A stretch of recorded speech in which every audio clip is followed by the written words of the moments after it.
On the M54 in Shropshire, there's a lane closed eastbound where a car's overturned between junctions 4 and 3 from Shifnal to Albrighton. There are queues from junction 5 at Telford, and it's slow westbound past the scene. Also in Shropshire, the A5 is partly blocked each way by an accident at the A49 at Preston Island, causing delays. On the M4 in Neathport Talbot, there are westbound queues after an accident between junctions 42 and 43 from the east of Swansea to Llandarcy. On the M4 in Swansea, there's a lane closed for emergency barrier repairs on the westbound exit at junction 44 at Llansamlet, causing queues. And that's the latest. You can stay up to date throughout the day by visiting our website gbnews.com. Farage, Monday to Thursday from 7 p.m. There is a kind of a Mediterranean side to that as well, because my mother came from that side, a big family. And I think there is that sense of community where family is kind of key. And I think that's really kind of what we sort of try and continue, really. I mean, certainly with children and stuff like that, Sunday lunches were always, the big thing. Yeah, really. But if you go down the Old Kent Road today... Very different.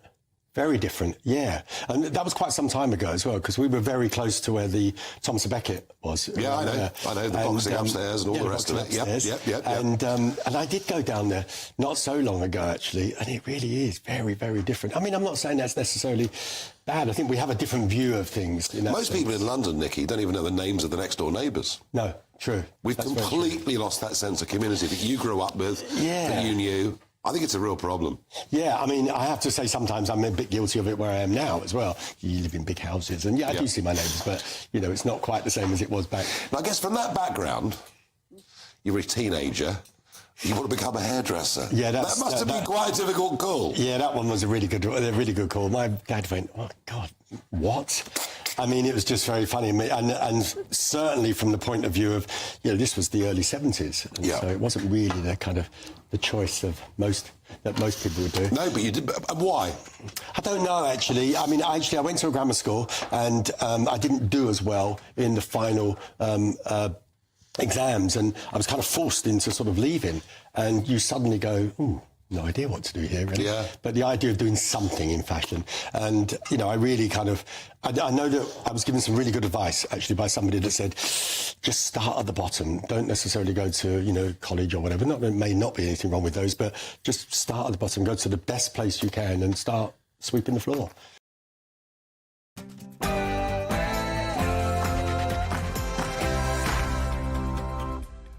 Morning, 9:30 on Tuesday, the 23rd of April, St George's Day. This is Britain's Newsroom on GB News with Andrew Pearce, and she's Karen Malone.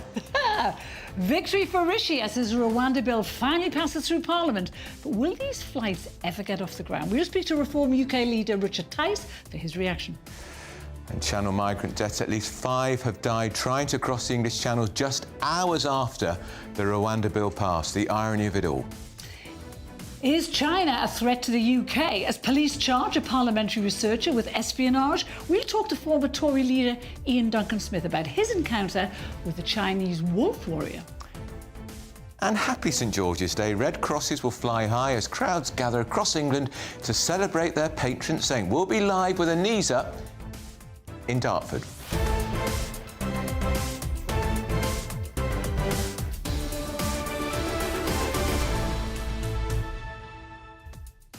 We'd love to hear what you think. Send your views and post your comments by visiting gbnews.com. Your say. But first, here's the news with Sophia Zendler.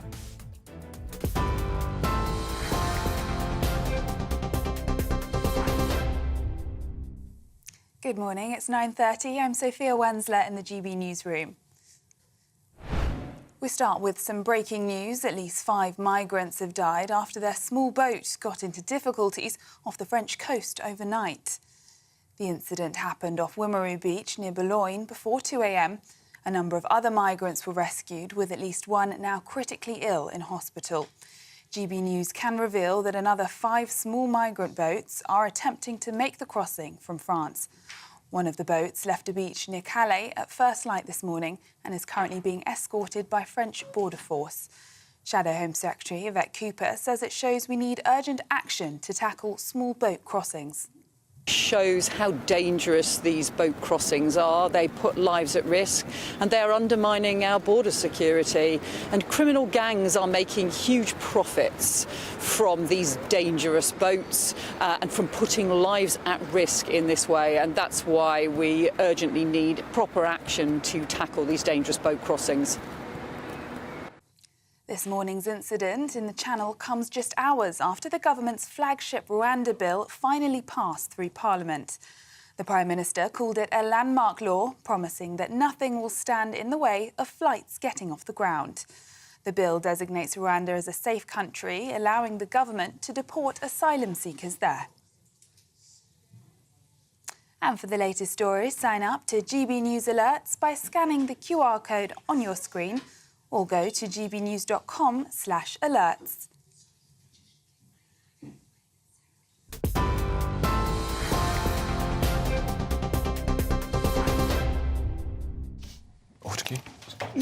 Hello and welcome to Britain's News on GB News with Andrew Pearce and Carol Malone. He's still opening his laptop. He's not quite ready, but anyway, here we go. Always ready. Now, to bring you up to date on that breaking news in the last hour, up to 5 migrants have died this morning crossing the Channel, just hours, literally, after the Rwanda bill was passed by the House of Lords and the Parliament. Our Home Security Editor, Mark White, joins us now. Good morning. Yes, a terrible tragedy that's unfolded just off Wimereux, which is north of Boulogne. It was around 5 a.m. local time when French authorities reported that a migrant boat attempted to get into the water, very overcrowded, more than 100 people on board that boat, according to the French Coast Guard. Now, the French Coast Guard have also confirmed that the boat got stranded, it appears, on a sandbank for a while. It then shifted. There was a movement of people on board the boat, which ended in some of those people entering the water. We're told that at this stage, those who died were 3 men, a woman and a young child. It's believed that a number of others were taken to hospital as well as they were rescued from the water, from the pitch black water, of course, because still not yet first light when this incident unfolded.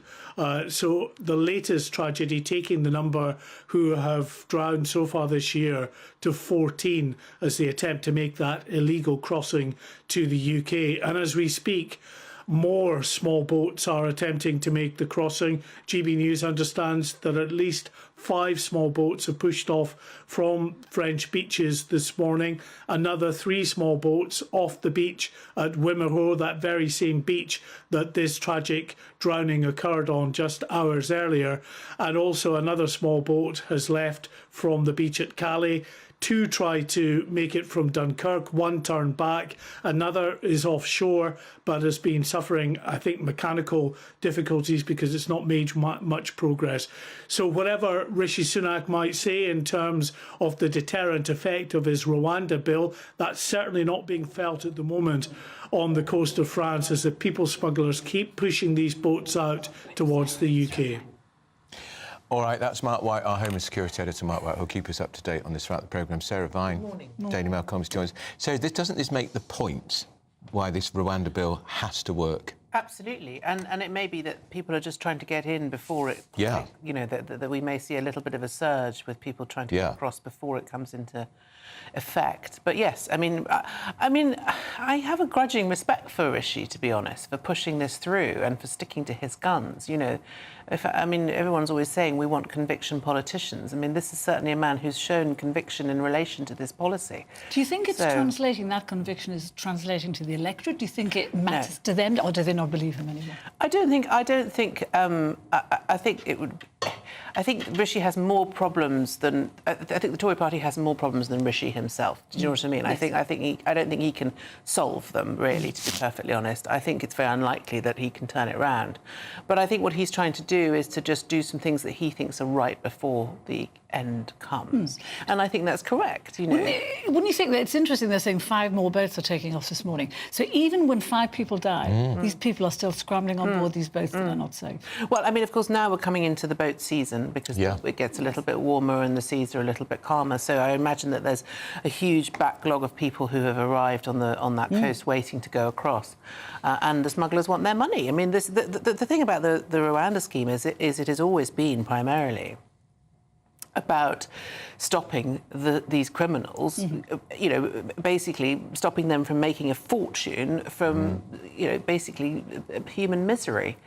You know. Why do you think Labour have been trying to stop the Rwanda bill? Today we've they're going to repeal it. They're going to repeal it. Yeah, because what they want to do is because they think that people should be able to stay in the UK because they think that, you know, they're distrustful of. I mean, there's a whiff of condescension and racism to their policy because they're distrustful of Rwanda. They think it's a sort of, you know, tin pot country. Yeah, very nice country, very popular with tourists. And actually, Rwanda, of course, we all know Rwanda's had a terrible past, but it's worked very hard to try and rehabilitate itself in terms of its government and stuff.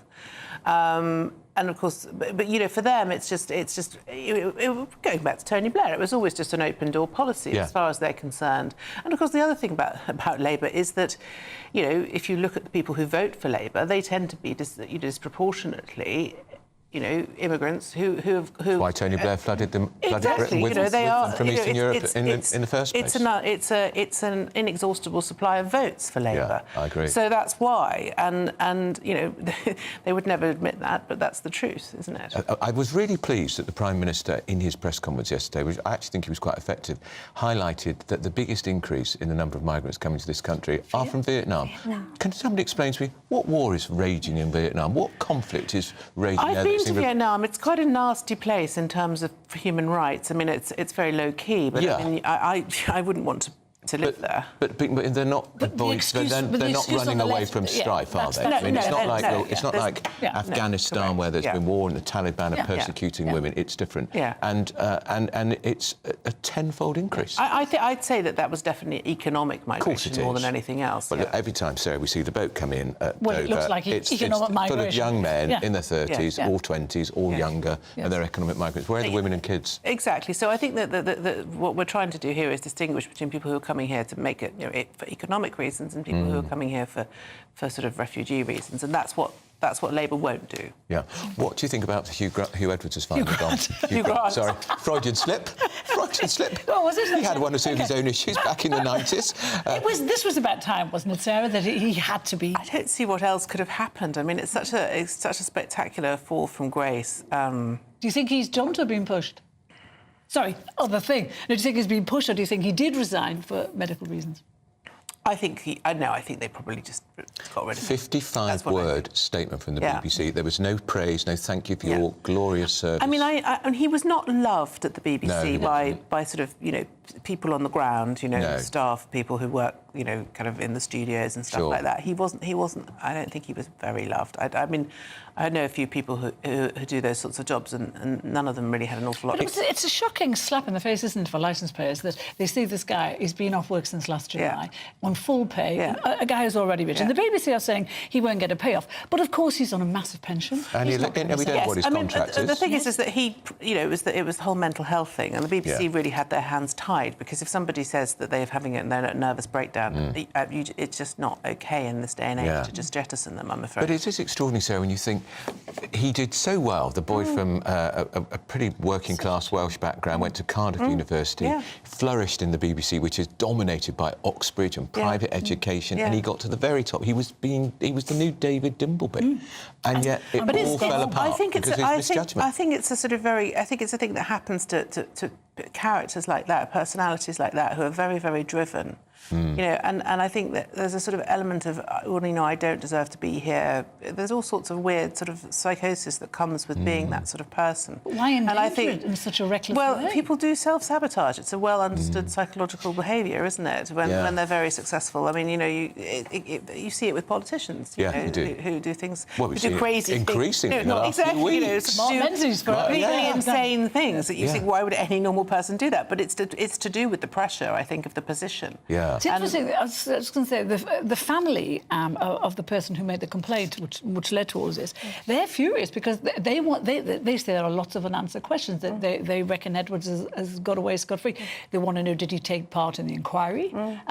Did he answer the questions that they wanted answered? So they have been left with nothing. We should remember people what he was doing. He was paying for explicit 35 grand images over a period of 3 years of this person, young person, who was underage. No, overage. So there was no law was broken, Yeah. and this person is allegedly had issues with drugs, which is why the family was so concerned. They went to the BBC to complain. So what are you doing about it? The BBC did nothing. So they went to the presumably Sun. this person was doing this in order to get money to pay for drugs, and that's what the family believed. Yeah, and 35,000 is a lot of money and a lot of drugs, and it's a terrible mess, isn't it? Well, I mean, I just, why would you pay for pictures? I don't It is a bizarre thing, understand isn't it? that stuff at all. And why would you think he wouldn't get caught? Yes. One of the most famous faces in Britain, Huw Edwards. But I think it's a complex, you know, sort of thing. I think there's a lot going on there psychologically, isn't there?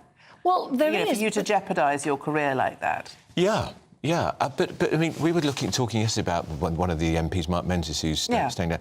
10 Tory MPs have had the whip withdrawn, been suspended since Rishi Sunak became leader. Yeah. What is the matter with them? But it's not a new thing. Yeah. I mean, one of them watching porn in the Commons chamber, remember that? Tractor porn? I mean, what possessed him? He did say that he just pressed the wrong button. Yes, so he did, that's right. I mean, I don't know. I don't think I've ever pressed a button and found... I don't even know what tractor porn is, by the way. I don't really know what tractor porn is. Well, he had a rural seat and he was talking about tractors. I think if you're... And there were women MPs within feet of him seeing what he was doing. I'm prepared to accept that he might have just pressed the wrong button because you get these awful ads that pop up on your But then the screen other when you're MP, reading Rag, stuff. who shares an image of his nude body with a stranger he met on a gay dating app, and then with a tractor even. Yeah, and then gives away the numbers of dozens of others. I mean, that is what's extraordinary. possessed But I don't them? understand. If you're an MP, I'm sorry, I know you're gay, but I mean, if you're an MP, what are you doing on a gay dating app? Well, I quite. I'm sorry, why are you doing that? Yeah, That's because just, I mean, Grindr as well, which, I mean, I don't know if the listeners know what Grindr is, but it's basically, hello, I'm in the next room, would you like to have sex with me in the loo? Yeah. The good thing, Sarah, is, because Piers, as you know, because you know him very well, he's hopeless with technology. So he could never get on that. I've never been... Look, I'm very happy can't even anyway, do a but I'm in a very... I've never been on a dating app in my life. Actually, I tell you, have you seen him? He's on TikTok. You should look at him on TikTok, listeners. This will end his career. It's very serious. No, I have to have people It's like having your granddad on TikTok. And I'm going hello, I'm Andrew Pierce, I'm on TikTok. I'm going on Instagram. Are you? Yes. Good luck. It was hilarious. Good luck to people out there. She's jealous because she doesn't know how to do it. I've been doing Instagram for years. We just want to ask you a question before we let you go, Sarah. Age. There's this report come out of Germany that in Germany now the people think you're not old until you're 75. I know this is a huge relief to me. Me too. Certainly it's a huge relief to me. I'm very happy and joyful about this situation. I mean, I don't know. Age they always say age is a number. It's a bit of a cliche. Well, but I had a message from somebody the other day saying, I'm a great admirer of your energy levels as somebody who's so elderly. They thought they were paying me a compliment. And yesterday on the tube, somebody offered me a seat on the tube, and I said... You're going to have to start dyeing your hair again, Andrew. I said, thank you very much. God, no. I said, thank you very much, but I'm going to stand. But that's very gracious. Are you sure? See, he goes on about my age, Sarah. That just shows... No one offers me seats on trains. Well, you never go on the tube. That's true. She never does. She never does. I'm not elderly, by the way. Yeah, he is. Thank you. He's serious. Not by German standards, Not by German standards, no. Now, up next, don't go anywhere because we're going to be joined by Leader of Reform UK, Richard Tice, who still thinks Rishi's... he thinks Rishi's a socialist, by the way, and he also thinks the Rwanda policy is for the birds. You're with Britain's Newsroom on GB News.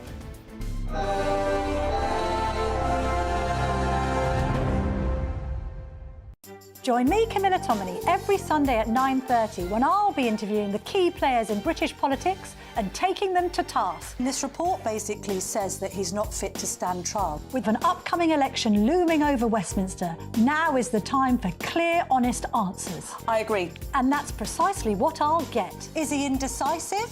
Incompetent? That's the Camilla Tominey Show at 9:30 every Sunday on GB News, the People's Channel, Britain's election channel. This is GB News, Britain's news channel. Squatters in London have taken over a pub which is leased by Gordon Ramsay, no less. The pub is currently up for sale with a guide price of £30 million. It is understood that Kitchen Nightmares host Ramsay called the police on Wednesday but was unable to have the squatters removed. The Metropolitan Police said in a statement they were made aware of squatters at a disused property but added, this is a civil matter, and so police did not attend the property. Let's see what my panel make of this. Why can't we just boot squatters out? If we own a property or lease a property, why don't we just boot them out? I know that's tempting, but the fact is, long-term empty properties have increased by 24% in the last 6 years. There's 1.2 million people on the social housing lists. People don't have a place to live. What it does highlight is the enormous disparity in fairness in property laws in this country. I mean, it's just not fair that if you've worked all your life and invested some money in property because, you know, interest rates at zero and there's nowhere else to invest your money, and then suddenly somebody who's got no claim to that property and doesn't seem to have earned very much in life takes over your property. It's an outrage. People shouldn't be squatting in other people's homes or commercial properties. But the fact is, until we sort the housing problem in this country, none of this is going to go away. The fact is, people my age won't be able to buy a home unless they've got a bung from their parents. Yeah, but what's the practicality of this demonstration? It's not a demonstration. It's not going to free up more housing for people who are on the streets. No, of course not. It's people looking to find a place to live. I don't think it's a demonstration at all. It's an anti-wealth, anti-property-owning demonstration by people who've got nothing better to do in life than break into other people's property. We're GB News, and we come from a proud tradition of British journalism. That's why I'm so excited to be here. It's something so new. The first news channel to be launched in Britain in over 30 years. Launched to represent the views of the British people. To go where other broadcasters refuse to go. How did you find out about the story in the first place? Launched with one aim. To be the fearless champion of Britain. It's an absolutely fantastic atmosphere here. This is GB News. GB News, Britain's news channel.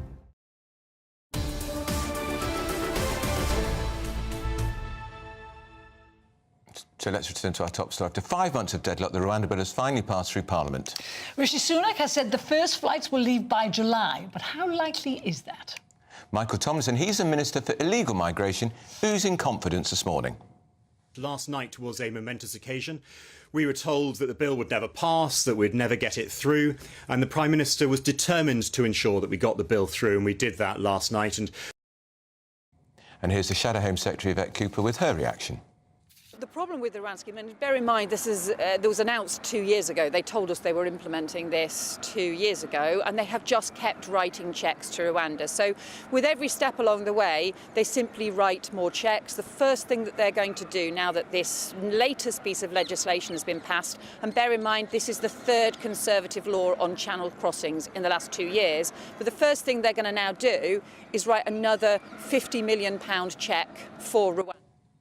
Well, with us in the studio now, we have leader of Reform UK, Richard Tice, who doesn't think Rishi Sunak is the man to stop the boats. Why is that? You don't think it's going to be... No, because we've seen it, haven't we, this year? Already some 6,500 have crossed the Channel this year. And tragically, when he talks about it being a deterrent, we hear the tragic news this morning that another 5 people, including a very young child, has died in the Channel this morning. I believe that's 14 so far this year. That's not because of his policy, because we haven't got the Rwanda. No, we haven't got the policy. If we had it, that wouldn't be happening. They've known for 2 years that this was supposedly going to be a deterrent, and yet they are still taking this perilous journey. More people are dying because it's not a deterrent, because they know...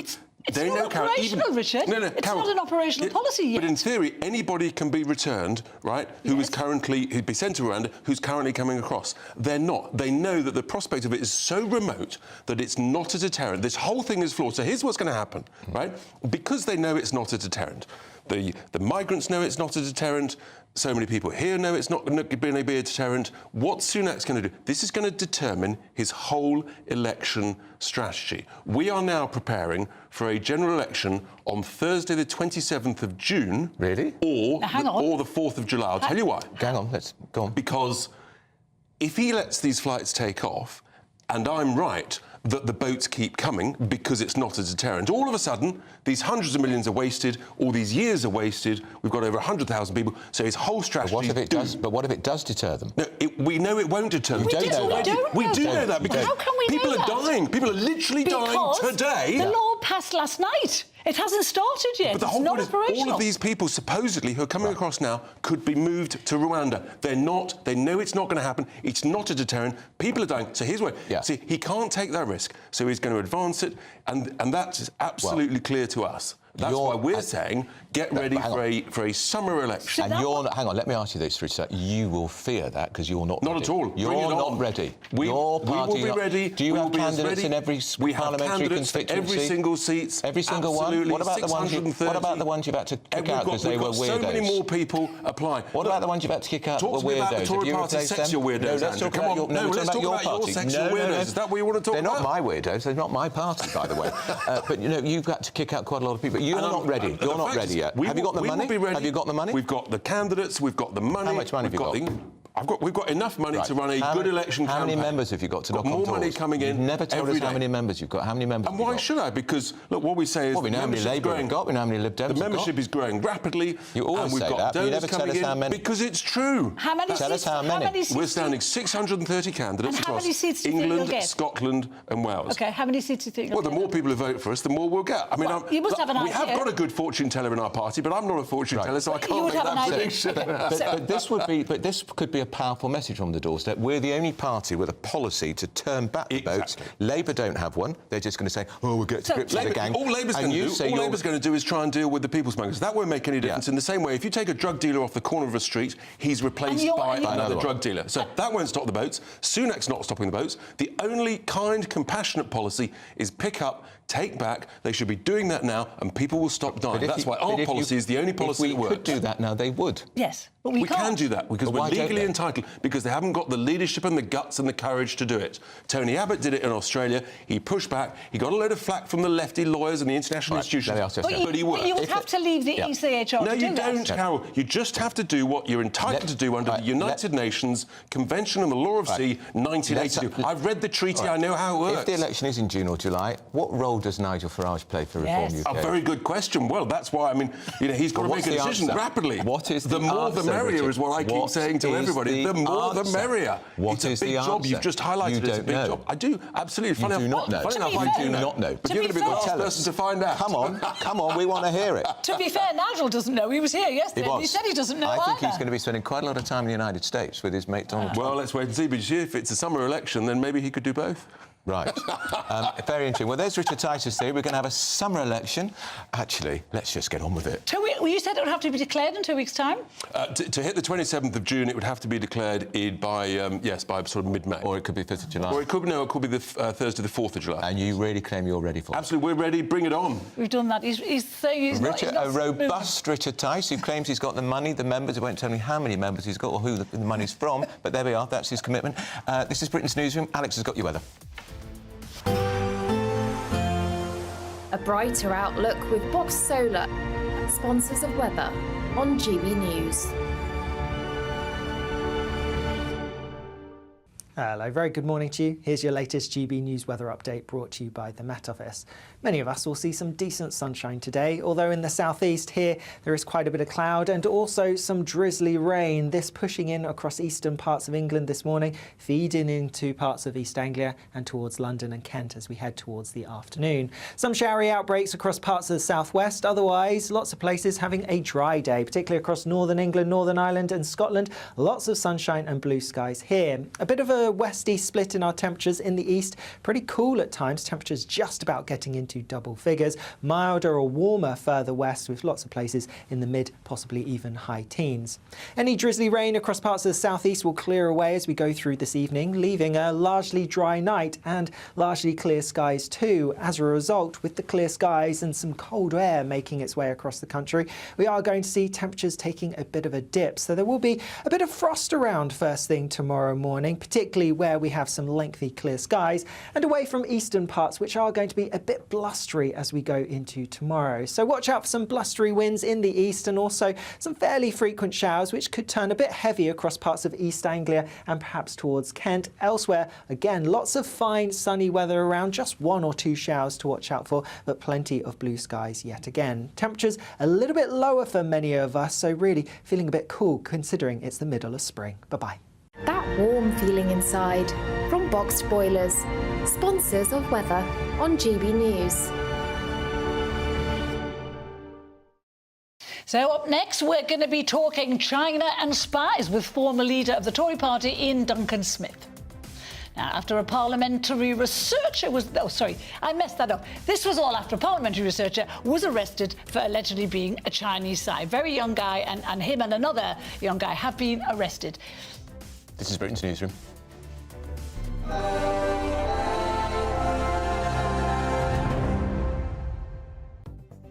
The latest GB News travel.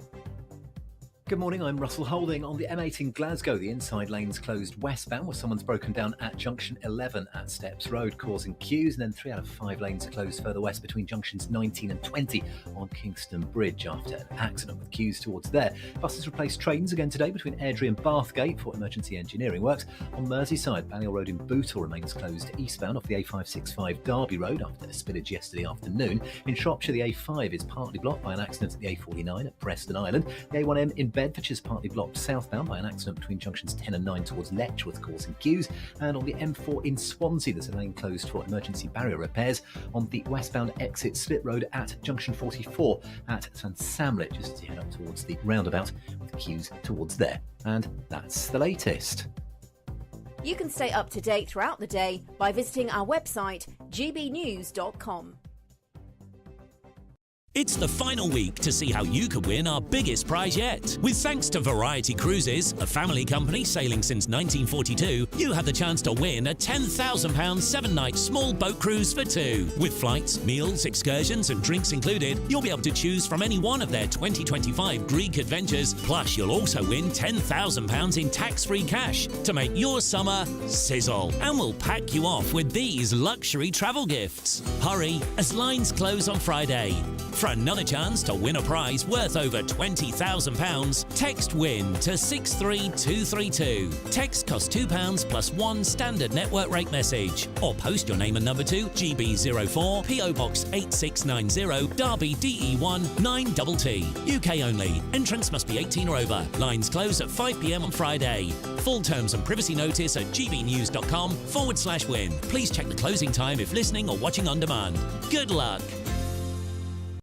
In the GB Newsroom, we bring you the news as it happens. With our team of dedicated journalists across the UK, GB News brings you accurate reporting of the day's topical agenda. When the news breaks, wherever and whenever it's happening, we'll be there. This is GB News. The People's Channel, Britain's news channel. Good afternoon, Britain. Good afternoon, Britain. Weekdays from midday, we bring you the most compelling stories from across the United Kingdom. And why it matters to you. From your doorstep to our inbox. That's right, we want to hear from you. Good afternoon, Britain. Only on GB News, the People's Channel, Britain's news channel. If you want your news to be straight talking, this is a nightmare for the Conservatives again. Down to earth. It's not just Nottingham where this is happening, is it? And most importantly, honest. Hard-working, middle-class taxpayers, they'll get their book thrown at them. Then catch me, Martin Daubney, Monday to Friday, 3 till 6 p.m. on GB News, Britain's news channel.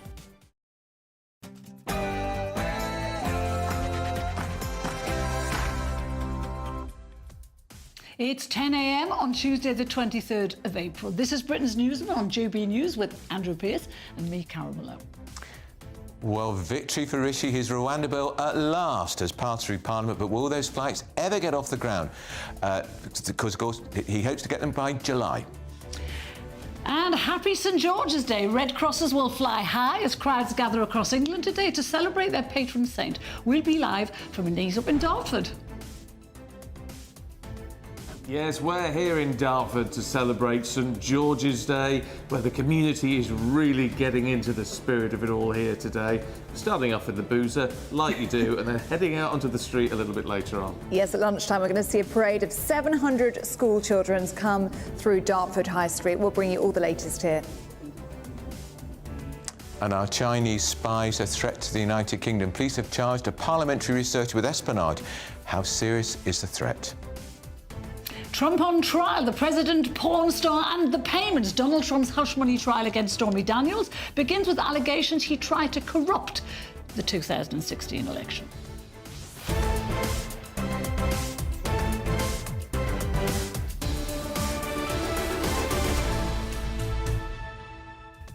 I'm glad we're celebrating St George's Day. Well, it's interesting, but he never came to England. I know he didn't. I know. He was Turkish. Yeah, exactly. And did he slay a dragon?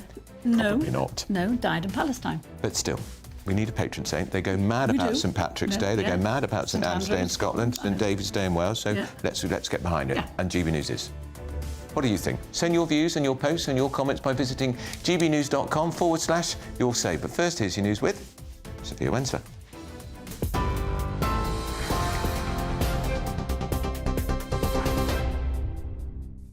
Thanks, Andrew. Good morning. It's 1 minute past 10. I'm Sophia Wensler in the GB Newsroom. We start with some breaking news. At least 5 migrants have died after their small boat got into difficulties off the French coast overnight. The incident happened off Wimereux Beach near Boulogne before 2 a.m. A number of other migrants were rescued, with at least one now critically ill in hospital. GB News can reveal that another 5 small migrant boats are attempting to make the crossing from France. One of the boats left a beach near Calais at first light this morning and is currently being escorted by a French border force vessel. Shadow Home Secretary Yvette Cooper says it shows we need urgent action to tackle small boat arrivals.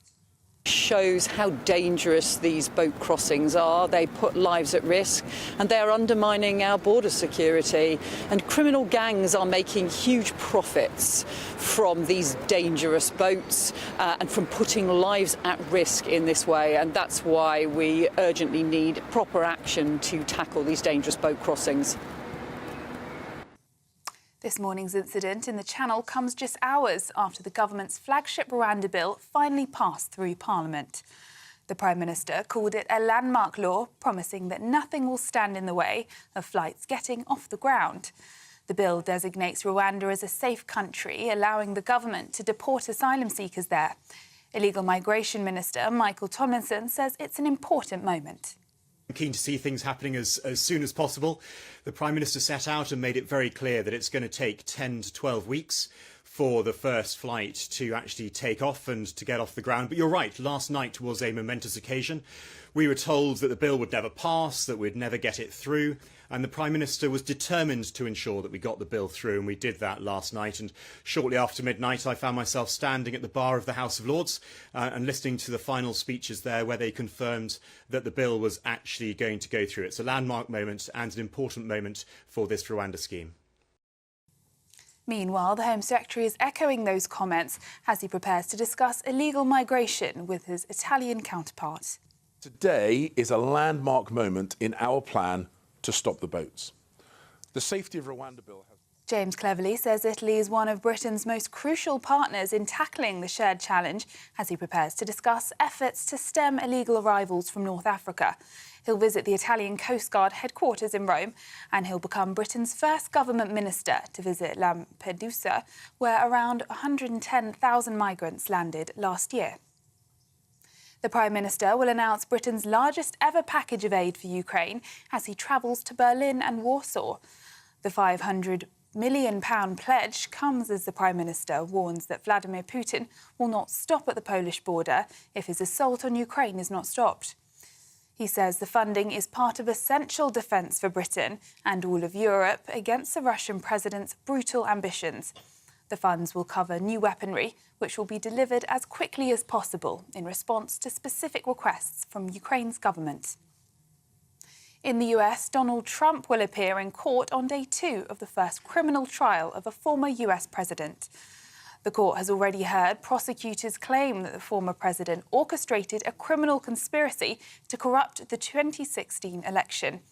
They also allege that payments made to an adult film star, so-called hush money, were in breach of the law. Donald Trump denies any wrongdoing. The case could complicate Mr. Trump's path to an election rematch against President Biden, but former Nevada Republican chairwoman Amy Tarkanian says it won't hamper his campaign.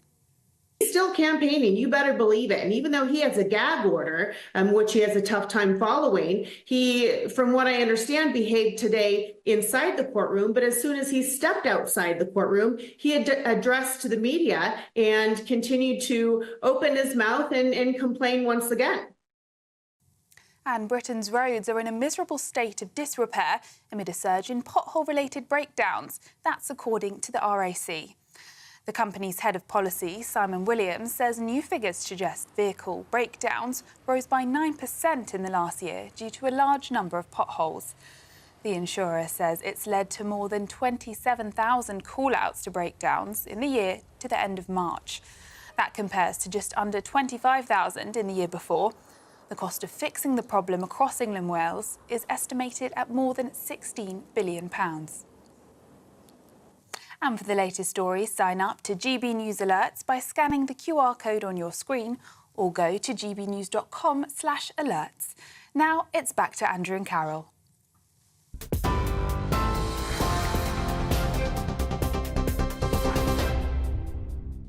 It's 10:06 with Britain's Newsroom and GB News with Andrew Pearce and Carol Malone. Well, ever since 2022, when Priti Patel, as Home Secretary, first signed a deal, we've all heard it's Rwanda this, Rwanda that. But after months of deadlock, the bill to deport asylum seekers has finally passed through Parliament in the early hours of this morning. Rishi Sunak has said the first flights will leave by July, but how likely is that? Yvette Cooper seemed doubtful when she spoke with GB News this morning. The problem with the Rwanda scheme, and bear in mind this was announced 2 years ago. They told us they were implementing this 2 years ago, and they have just kept writing cheques to Rwanda. So with every step along the way, they simply write more cheques. The first thing that they're going to do now that this latest piece of legislation has been passed, and bear in mind this is the third Conservative law on channel crossings in the last 2 years, but the first thing they're going to now do is write another £50 million cheque for Rwanda. OK, let's talk to GB News' political editor now, Christopher Hope. Chris. Hi. Hi, Carol. Hi, Andrew. It's good to see you. Tell us your thoughts on what's happening with Rwanda. Well, yeah, we finally got there, as you say. It goes back to Priti Patel, as Andrew was saying there. When this first idea came about, we heard emergency legislation from the Prime Minister back in November, but then oddly it just took nearly 5 months to get through Parliament, far slower than, say, emergency terror legislation. There was a gap before Easter in Parliament. They could have forced it all through then a month ago. That didn't happen, but finally we got there. We are expecting King Charles to sign off the Safety of Rwanda bill later today. Royal assent means it becomes an act, and then the clock starts ticking on the first flights taking off. 10 to 12 weeks, we're told by the Prime Minister yesterday. That's because each one must be tested in court. Individual claims can say it's not fair or unfair on my human rights if I go to Rwanda. So we'll wait and see how it plays out. The PM has made very clear that nothing now should stop these flights taking off. He wants a regular drumbeat, a regular rhythm of flights taking off. He wants you and I not to be discussing it on TV at the top of the hour on GB News every hour, as we are doing. He wants it to be a regular thing, several hundred taking off each week, to make it harder and harder for Labour to axe the scheme if they win power. The problem he's got is the clock is ticking on the next general election, probably in November, and Labour say they will axe the scheme even if it works. Although, interestingly, today on GB News, Yvette Cooper said that they would look at other, or if they worked, of other offshoring processing schemes. So they're not averse to the idea, just not Rwanda. Chris, we just had Richard Tice on the programme, and you just said there now you thought the election might be in November. He is convinced it's going to be called in the next 2 weeks. What do you think? Listen, I'm on TV. I can't be too firm on this, but I think almost certainly not. I won't say I'll eat my hat, but I find that almost unbelievable. If you listen to what the PM said yesterday, Andrew and Carol, he said he wants a regular rhythm of flights taking off from July. Why would he call the election in 2 weeks and risk losing the entire scheme altogether? MPs are not saying. MPs last night I was with saying that if he calls an election imminently, there'll be an immediate vote of no confidence in the PM Rishi Sunak. They want two of them said they want 6 months more pay for him because they fear losing their seats. I mean, why? Well, I mean, seriously, I think there'd be absolute revolution in the Tory party were the PM to go for an early election. And it makes no sense to me when you've got the opportunity of a second budget in September when they can cut taxes, they can wait. I mean, why go now? Why go early and then go to a catastrophic defeat in the polls, 25 points behind, when you can wait? All right, Chris, let's thanks for that. That's Chris O'Barr. We've got Dame Andrea Jenkins here, experienced senior MP from Research. Andrea, you support the Rwanda bill. Are you relieved it's finally got through? Well, I didn't vote for it last night. If you remember, I was one of the 12 rebels. Yeah. And I didn't support it last night because I can't be a hypocrite, because it gets watered down further, so I abstained. Because it's not tough enough for you, is it? Oh, my gosh, no, exactly. And I think Robert Jenrick abstained as well on this. What would you want? How would you have toughened it? Well, right at the beginning, we said we've got to come out of the ECH. Yeah. I mean, as I've said on... But could they not just ignore... Andrew, could they not... If the ECHR... We try and get the fly in the air, and he says, no, you can't go. He can just ignore it. He can. In the short term. He can in the short term, but I think we do need to just come out of it. I mean, the lefty lawyers are going to be on steroids to stop these. I know. You can just see it, can't I was just going to say, do you think the bill, as it is robust enough to stop the legal challenges or not? I mean, look, we got it checked over, didn't we? This is why, as rebels rebelled in the first place, and it got watered down further through the Lords. Now, I'm pleased it's gone through, and you've got to admit the last few days and few weeks, the Prime Minister's rhetoric's been a lot stronger on this. My God, why didn't he do this a year ago? Yeah, absolutely. And I did meet with him personally to speak about Rwanda, and he does seem a lot more committed and determined this time, I have to say. He says I was pleasantly surprised. He seems more determined. He's got courts waiting, he's got judges, he's anticipating the challenges. Yeah, but bearing in mind that he has talked tougher, why didn't you then, in the end, put your peg on your nose and think, I'll back it? Why? Because I can't be a hypocrite. You know, I'm one of these, I'm very black and white, and I voted against it in the first place and came out quite strong on that. It's watered down. I couldn't go against my own principles. Do you think it's going to work in its current form as a deterrent?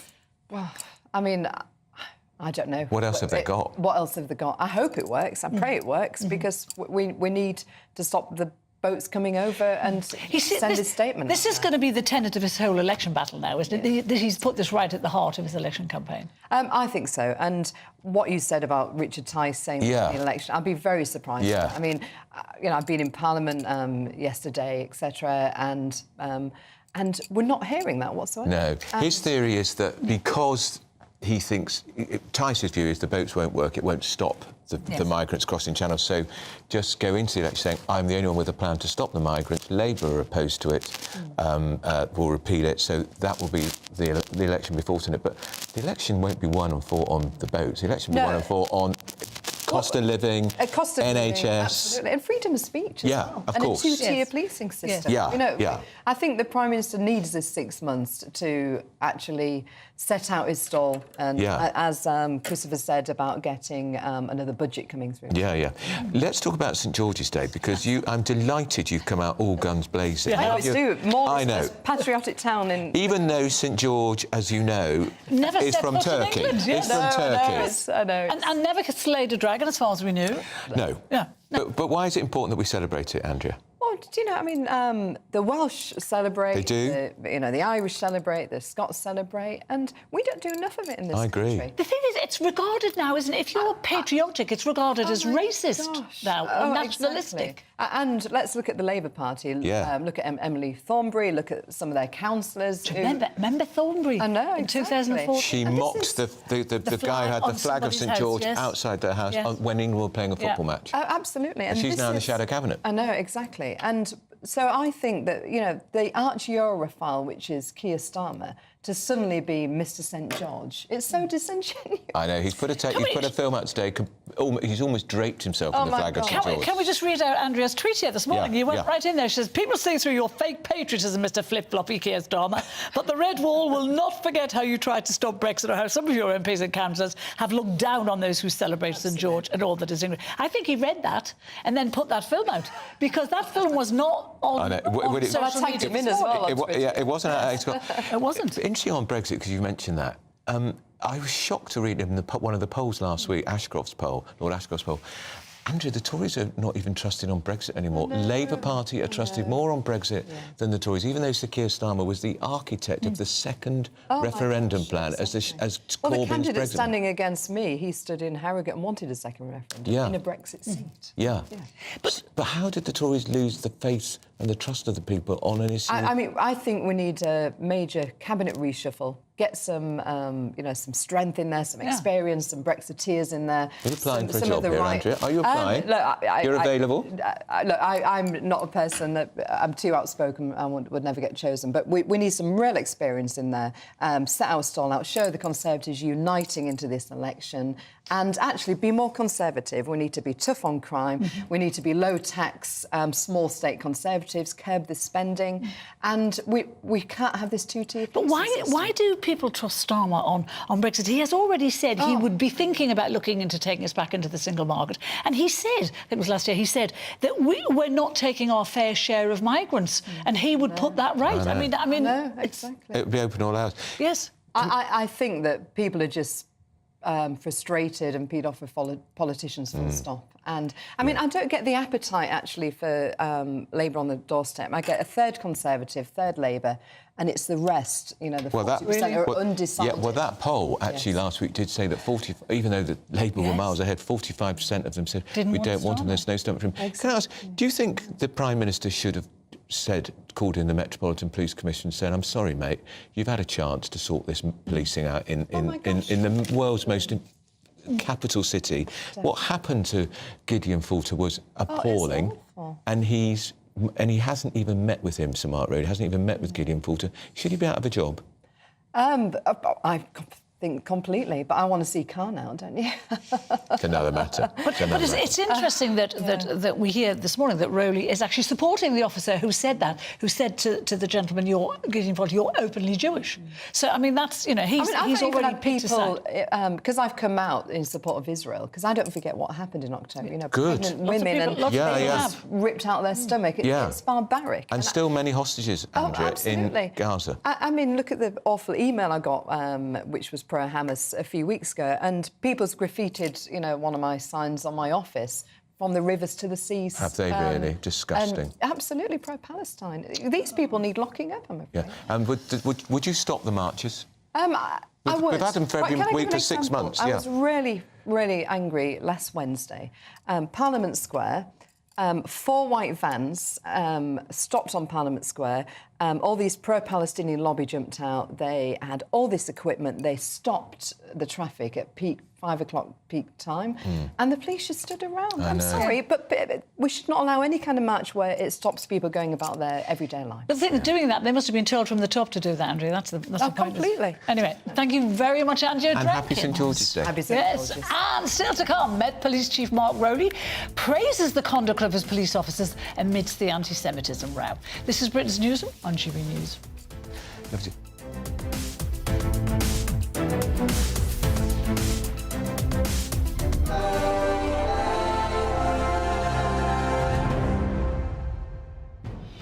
Good afternoon, Britain. Weekdays from midday. I wonder, is this the fundamental distinction we need to make between Islam, which is a private religion people may practice freely amongst themselves, and Islamism, when you try and place those values upon other people, place that way of being, force it on people who don't want it? I have been very much clear about this thing, that Islam is a religion and people are free to follow that religion in the UK, in a free Western society. So we have no problem with people following their religion as long as it is not being imposed onto the wider society. And when you talk about drawing a distinction between Islam and Islamism, people like me, you and me, we are drawing that distinction. We're trying to maintain that distinction. But if you look at the commentator from the Muslim community, some commentator, they would like to blur this line and they would ask you, what is Islamism? Where does it exist? Sorry, it does exist. We see it. And the teacher, this incident is an epitome of that kind of, ideology being prevalent, in our society. Khadija, do you worry that these views are typical for some sections of society? Do you think that there's a problem with some Muslim men, that they have perhaps views that we don't consider to be British values?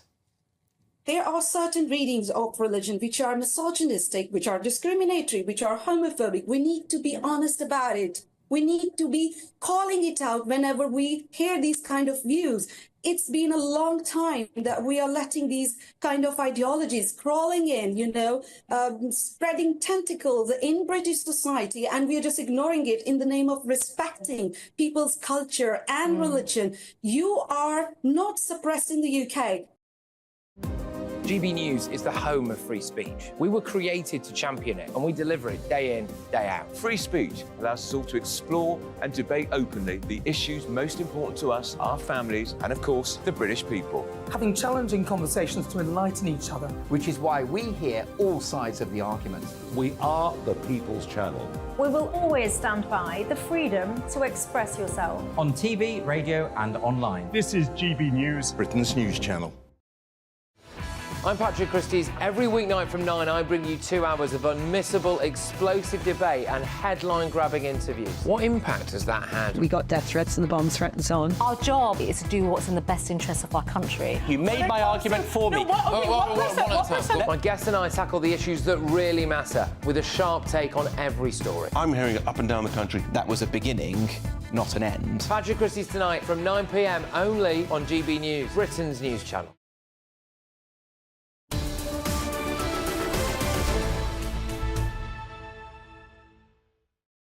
10:22 with Britain's News when GB News, Andrew Pierce and Caroline. Lots of people getting in touch about St George's Day. Very glad about that. We're getting a telling off. Tony says, I'm sick of people saying St George was not English. He was a saint. He's a patron saint. He doesn't have to be English, just like St Patrick was not Irish or St Andrew Scottish. It's a religion thing. Sorry, Tony. Alison says, we most definitely celebrate St George's Day. We need to be able to have some pride and be around. I'm proud to be around of being English. Anyway, Mark says, why are the French not stopping the boats being launched? Answer, they want them to leave France and we pay them to do it. It's got a point. There is a point. And we've got the panel with us, Nigel Nelson, our chief political commentator, and Lord Colville Ranger. You had a late night last night. I did have a late night. Because the Lordships finally said yay. Was it 12:15? It was 12:15.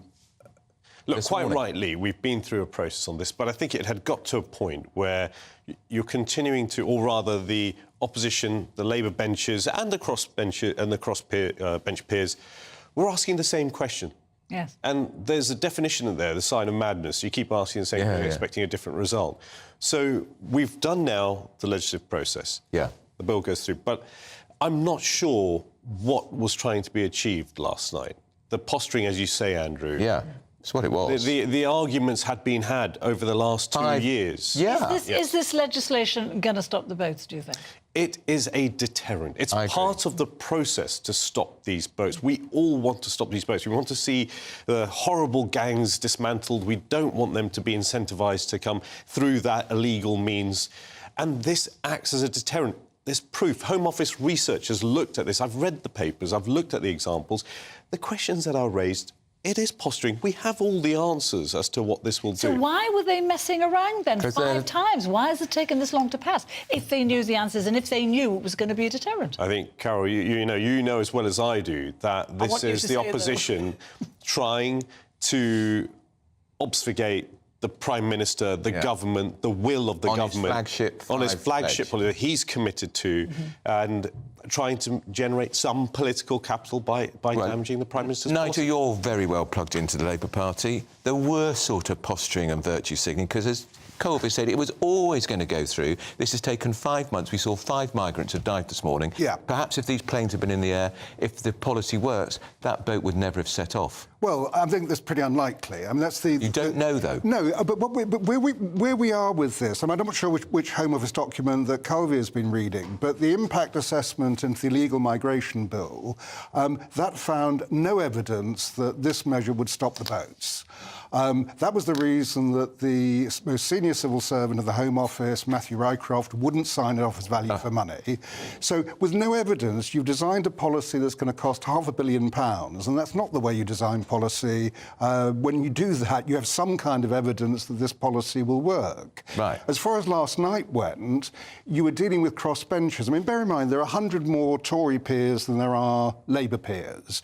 So if it was a simple battle between the two parties, the Tories would have won. Some of those crossbench peers don't seem terribly independent to me, Nigel. If you look at their voting record, they consistently, and Colby is in the lot a lot, vote with the Labour Party and the Lib Dems to stop the Tories, and you know that. Well, I mean, but as a crossbench peer, that's your independent right, isn't it? Yeah, but they consistently, as do the bishops... But can I decide, Nigel, if the Labour benches had said, right, that's it, we're done. We understand the politics of this. The crossbenchers are entitled to their independent opinion, but it's the Labour benches that are carrying the opposition through to the bill. Yeah. So that's the point. But eventually you came to an agreement, quite rightly, I think, last night. After 5 months? Yes. Well, hang on. I mean, Rishi Sunak could have speeded the whole thing up by holding these votes earlier anyway. Yeah, I agree. He should have I'd have had them at 3 in the morning. Yeah, and he would have done this before Easter.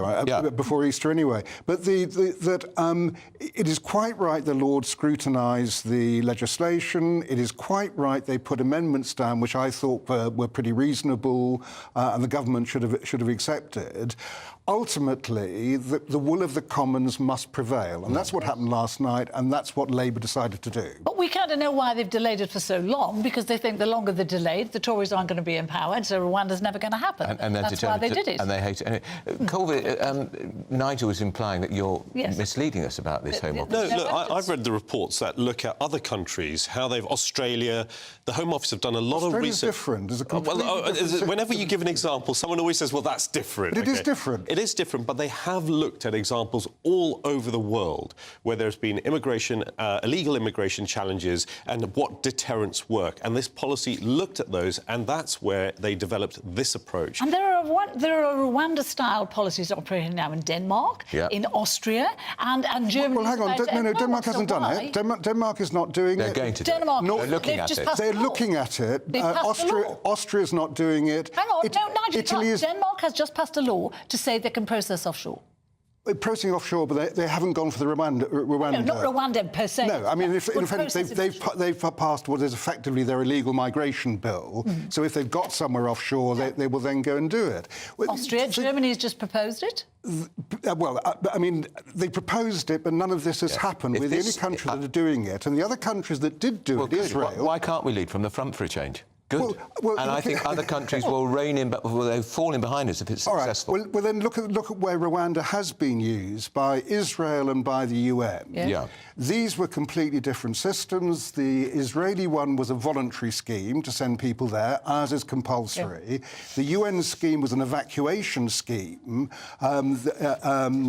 designed to actually get people out of Libya and the Congo, and that was... I think, Nigel, we can all give example, but I think we have to innovate. This is a problem that many countries are facing around the world. I've been talking to friends in the States who are telling me about what's happening in New York, 180,000 illegal immigrants who are coming in there, and New York State is having challenges about busting the illegal gangs that are funneling people through South America.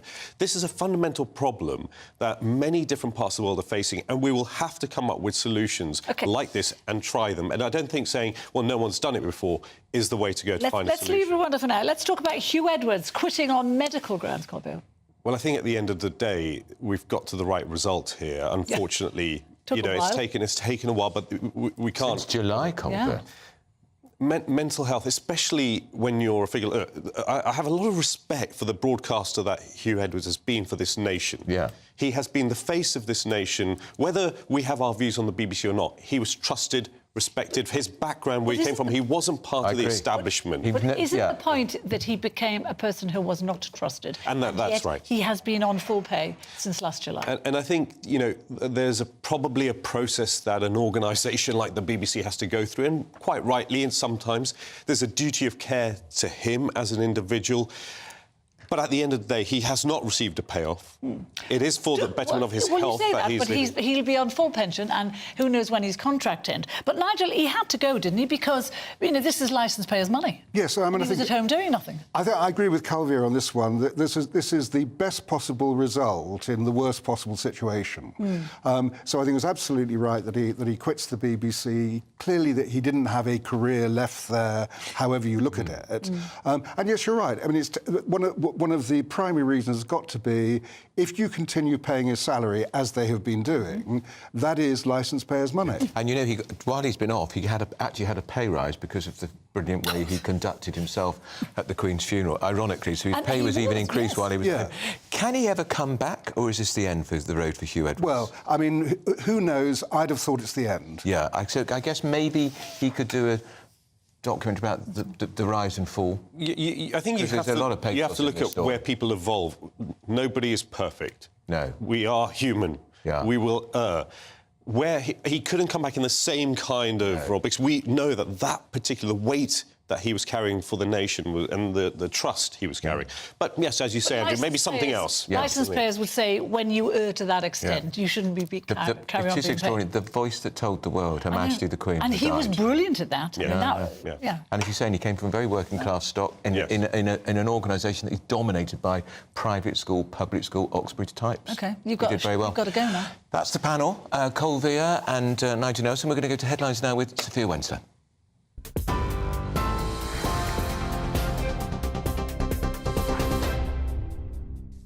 Andrew, thank you. It's 10:31. I'm Sophia Wensler in the GB Newsroom. At least 5 migrants have died after their small boat got into difficulties off the French coast overnight. The incident happened off Wimereux Beach near Boulogne before 2 a.m. A number of other migrants were rescued, with at least one now critically ill in hospital. GB News can reveal that another 5 small migrant boats are attempting to make the crossing from France. Shadow Home Secretary Yvette Cooper says it shows we need urgent action. Shows how dangerous these boat crossings are. They put lives at risk, and they're undermining our border security. And criminal gangs are making huge profits from these dangerous boats and from putting lives at risk in this way. And that's why we urgently need proper action to tackle these dangerous boat crossings. This morning's incident in the Channel comes just hours after the government's flagship Rwanda bill finally passed through Parliament. The Prime Minister called it a landmark law, promising that nothing will stand in the way of flights getting off the ground. The bill designates Rwanda as a safe country, allowing the government to deport asylum seekers there. And Britain's roads are in a miserable state of disrepair. That's according to the RAC. The company's head of policy, Simon Williams, says breakdowns rose by 9% in the last year due to large numbers of potholes. It's led to more than 27,000 call-outs in the year to the end of March. The cost of fixing the problem across England and Wales is estimated at more than £16 billion. And for the latest stories, sign up to GB News Alerts by scanning the QR code on your screen or go to gbnews.com/alerts.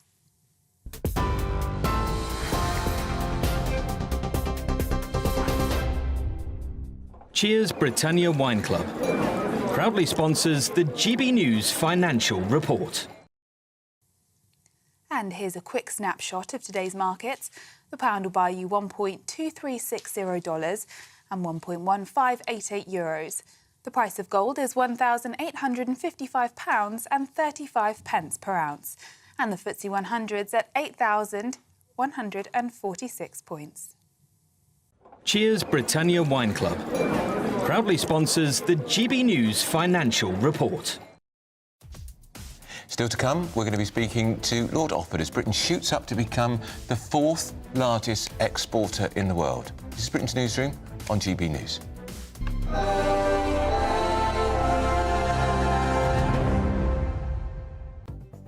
The latest GB News travel.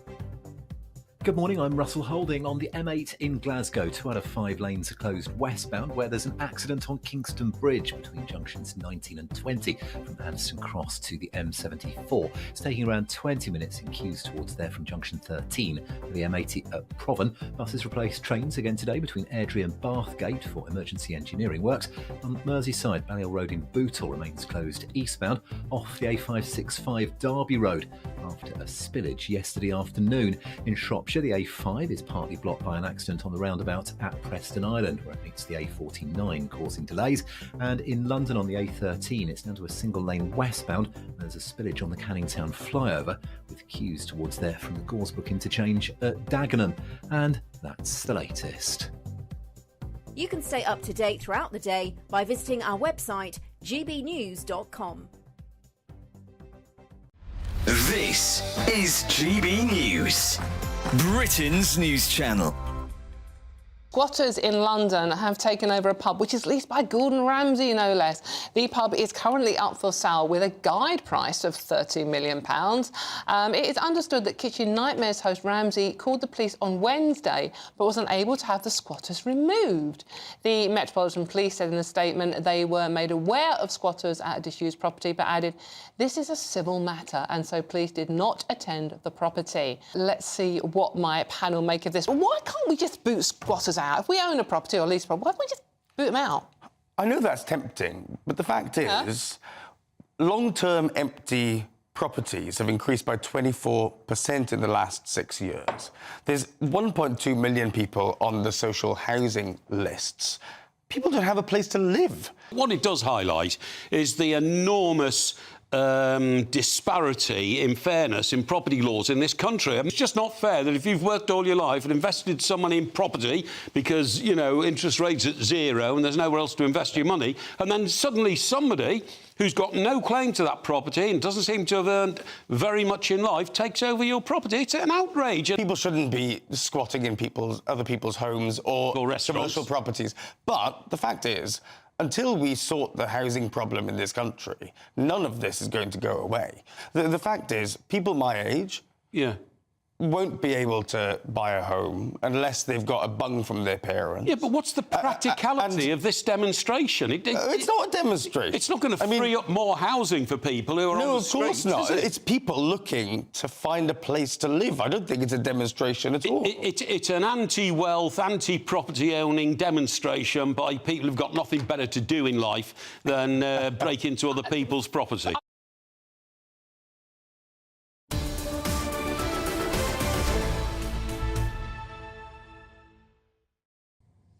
Happy St George's Day. Now, people across the country are gathering to celebrate our great patron saint. We're now joined by, in our East Midlands... Why do I do this? Come on. We're now joined by our East Midlands reporter, Will Hollis. Will, hi. Are people celebrating there? Good morning. Yes, well, it is St George's Day here at the Old Salutation Inn, or as local people know it, the Old Sal. It is St George's Day and there are events happening all over the country, not just here in Nottingham, where they are quite proud of having England's biggest St George's Cross flag on the City Council House. I'm joined by Boo, you're the chairman of the Royal Society of St George. Why do you do this event every single year? Well, we do it because basically we love it. We love it. We love being English and we love celebrating it. You know, the more people get involved, then the better. You know, we've had big crowds, we've had smaller crowds, depending on what day of the week it is.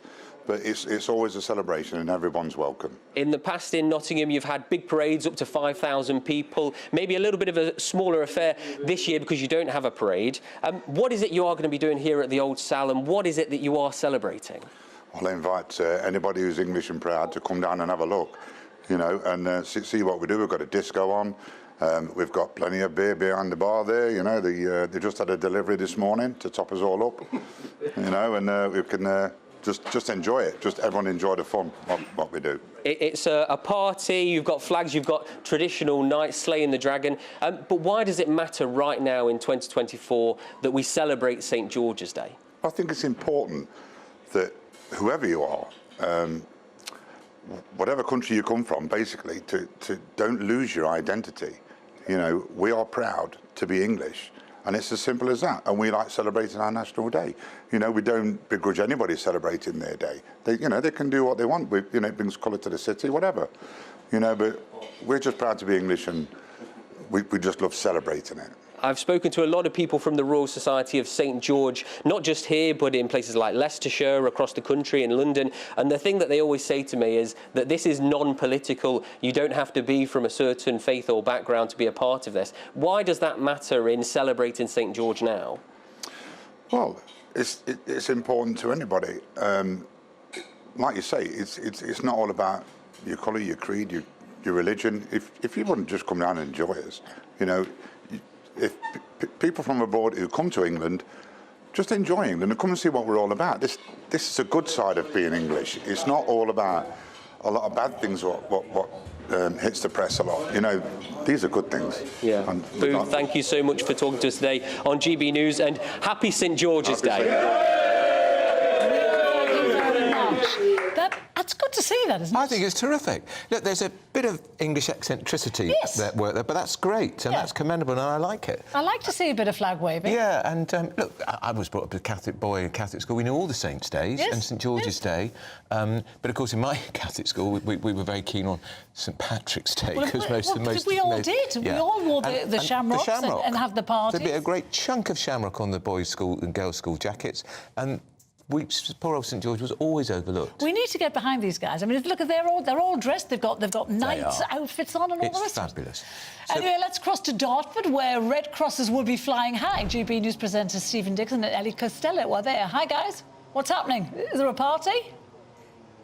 Good morning to you, Andrew and Carol. Really good to see you both, and happy St George's Day to you. We are here in Dartford all day for you today, covering all of the events and the celebrations in Kent, which is, of course, the Garden of England. And you can see inside this pub here, the Union Jacks are flying high above this pub. It's been here for 300 years. George I was actually on the throne when this pub was built, which I think is very fitting for today. So it's the most wonderful setting to be in today, and the high street today looks even better. St George's flag is flying high across that high street, and that's where our very own Stephen Dixon is right now. How's it looking, Stephen? Yeah, thanks, Ellie, for sending me out into the cold to drizzle this morning. But everything's gearing up here. There's a few workmen still out and about, I have to say, at the minute. But this is where the parade is going to be a little bit later on today. As you can see, the flags are everywhere. People are gearing up for a really good celebration as to marking St George's Day in a way that perhaps we haven't seen for a long time. And it's right that we do celebrate this sort of thing, isn't it? I would say so. And you never guess who you're going to bump into when you walk down a high street like this. Walking on this morning, who did I see? But our very own sports guru for GB News Breakfast, Aidan McGee. Good morning, Aidan. Good morning to you. Great to see you. What are you doing here today? What we're doing here? Well, I have a long association with this town. My mum was born here 80 years ago this year, back in 1944. She was born up the hill in a road called Myrtle Place. She later bought that council house from the council, one of the first early 80s sell-offs, if you like. And then, you know, I've got lots of family here. My mum's ashes are scattered at Watling Street Cemetery, just up the road. So lots of family still here, and I'm very proud to have an association with this town, even though I just live about half an hour away from here. Yeah, and when you see something like this, does it make you proud to be English? Well, it does actually, because I always felt it was somewhere that had a very close affinity to national identity. What was very interesting was when I was a kid, back in about 83, 84, Zola Budd. Remember Zola Budd, the huge South African athlete who wasn't allowed to compete in international competition under the South African flag? Well, she actually ran her first competitive race in Britain in this town, Danson Park, about a mile away from here, in bare feet. And I think it was quite poignant that she celebrated in a town that was so patriotic, and she was greeted by the locals, and it made people sit up and realise that we've got an international star on our hands. She ran bare feet that night, and of course she went on to achieve success at the Olympics. Yeah, well, there's nothing wrong with being patriotic. As we stand here, you can see, just to look over here, you can see what they call the Glimmer Twins. And it's a while since they worked as the Glimmer Twins. Keith Richards and Mick Jagger, who are both Dartford born and bred, actually, so they're celebrated here. It is a very English place to be and a great place for us to celebrate being English, Ellie. Yeah, there's going to be an absolutely packed day full of events. At around lunchtime, loads of school children, 700 in fact, from across 24 schools in the county, they will be parading behind a large model of St George and his dragon. And we've been told they have been busy working away in their art classes, making papier-mâché dragons and shields. And they are going to be parading along Dartford High Street, where Stephen is now, at around lunchtime today. It will just be the most wonderful sight. How fabulous. Well done. And we notice how patriotically you are both dressed. Yes. Red, white. Stephen, I think that suit probably should have been blue, not grey, but nevertheless... He looks gorgeous. He looks great, Leave though. him alone. He looks great. And Ellie's divine as usual. Thank you. There we are. Now, we'll be back with them later in the programme. Coming up next, Britain is now the world's 4th largest exporter of goods and services. So we say to those Brexit naysayers, you were wrong. We're going to be speaking to the Export Minister, Lord Offord, in just a moment. You're with Britain's Newsroom on GB News.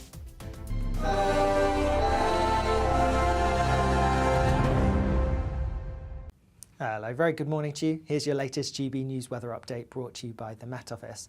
Many of us will see some decent sunshine today, although in the southeast here there is quite a bit of cloud and also some drizzly rain. This pushing in across eastern parts of England this morning, feeding into parts of East Anglia and towards London and Kent as we head towards the afternoon. Some showery outbreaks across parts of the southwest, otherwise lots of places having a dry day, particularly across northern England, Northern Ireland and Scotland. Lots of sunshine and blue skies here. A bit of a west-east split in our temperatures in the east, pretty cool at times, temperatures just about getting into double figures, milder or warmer further west with lots of places in the mid, possibly even high teens.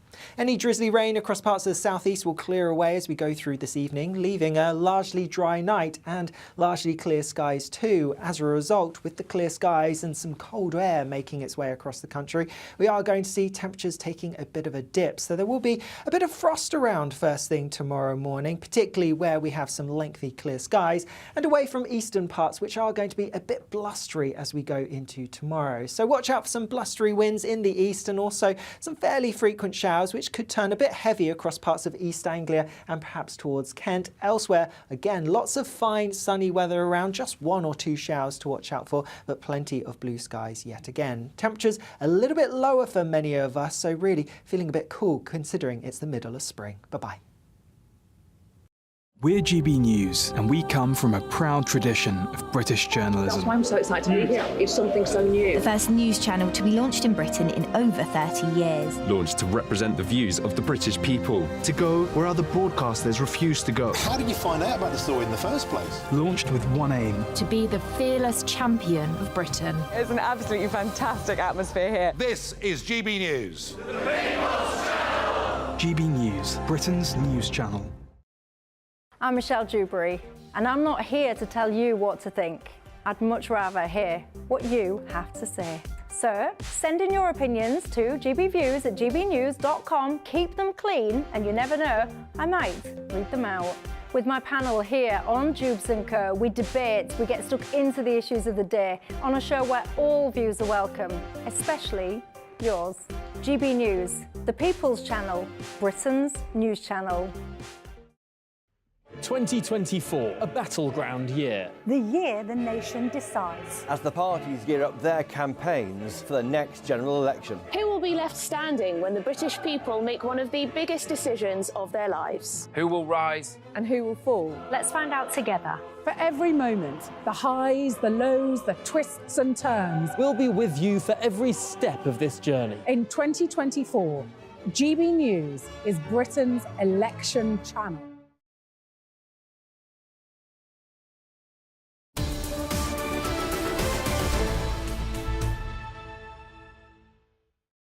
Well, here's some good news. Britain has faced a post-Brexit trade bonanza as our exports shoot up. We are now the 4th largest exporter in the world. So those naysayers who said Brexit was going to be a disaster, well, we've signed trade deals now with 73 countries, accounting for 1.1 trillion in trade since 2022. We're going to talk now to the Minister for Exports, who is Lord Offord. Lord Offord, good morning to you. Now, I know you voted for Brexit, but you were, by your own admission, a reluctant Brexiteer. Perhaps you should have been more enthusiastic when you voted to leave back in 2016, looking at these trade figures. Well, yes, I was a reluctant Brexiteer, but the factor that swung it for me was a trade decision. We know that, for example, when our parents voted to join what was then the common market in the 70s, Europe accounted for 1/3 of global trade. And we know that when we left in 2019, that was 16% of global trade. And that's forecast to be 9% of global trade in 2050. So trade is tilting to the Indo-Pacific, to the Asia, to Latin America. And all the British people have done really is made a savvy business decision to go to where the money is and to trade where the growth is. So, Lord Offord, who was ahead of us now? Who were the first three top exporters?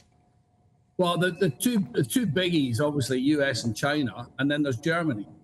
And we're now sitting in fourth place, having gone past Japan, Netherlands and France. And that is a very strong performance in both our services and in our goods. That's an incredible achievement. Those countries are huge, massively big countries. Well, we have a very strong export capability. We have made in the UK, as my banner says, made in Scotland, sold to the world, made in Northern Ireland, made in Wales. It resonates with people. So our economy is now 80% services and 20% goods. Okay, in terms of how people work, 80% of our workforce is in services, 20% in goods, and the same in our GDP. But the fact our exports are 45% goods and 55% services, which tells you that our goods are good and they go around the world and people want to buy them. Just explain as well, Lord Offord, what we mean, but what you mean when we talk about services, the financial sector, insurance, that sort of thing. What are the services that we're exporting so well? Okay, so I was recently in Chile. So we've just joined this thing called the CPTPP, the Trans-Pacific Partnership, right? Last time I looked at the map, UK wasn't anywhere near the Pacific Ocean. We've now got this place in this deal, this block that we could not have had if we were still in the EU. Chile has got the longest coastline in the world. It takes 3 weeks to drive from top to bottom. They've got an amazing opportunity to drive green hydrogen. Who are the world experts in green hydrogen? The Brits. So I take 12 companies down to Santiago, to Chile, to help them build out the green hydrogen, right? Now they will use 20% for themselves and export 80%. It's a great economic opportunity for Chile, and our companies are going to help them. Now, 8 of the 12 companies were service companies.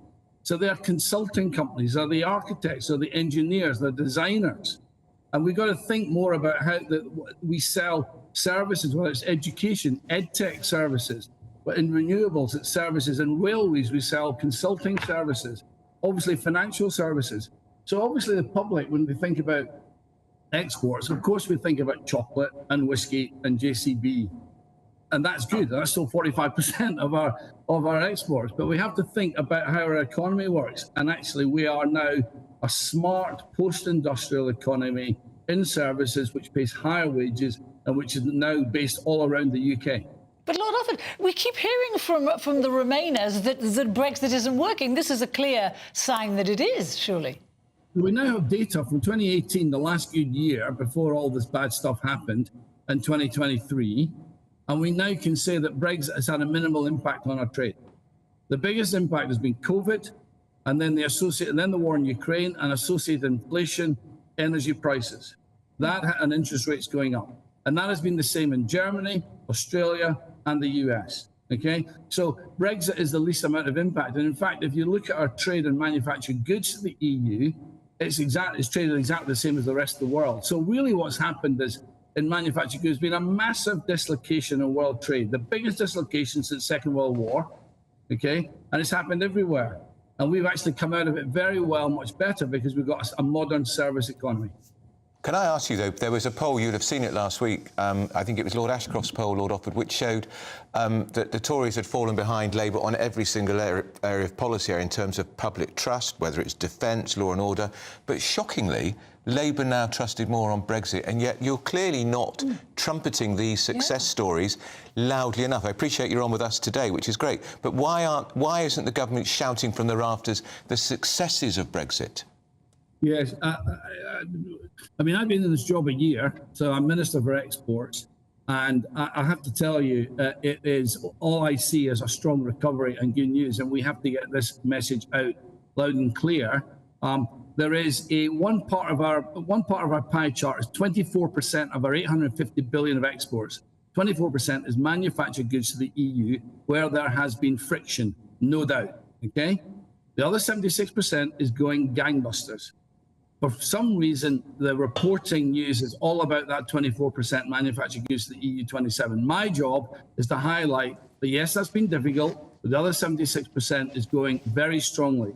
And that's why I'm on your programme today. All right, Lord Offord, we're very good to talk to you and very good to have such a good news story. That's Lord Offord, who is the Minister for Exports. And we've moved into fourth place. We've overtaken Japan and France. How satisfying and the US as well. That? No, US still ahead of us. This is Britain's Newsroom on GB News, and he's got your weather. A brighter outlook with Box Solar, sponsors of weather on GB News.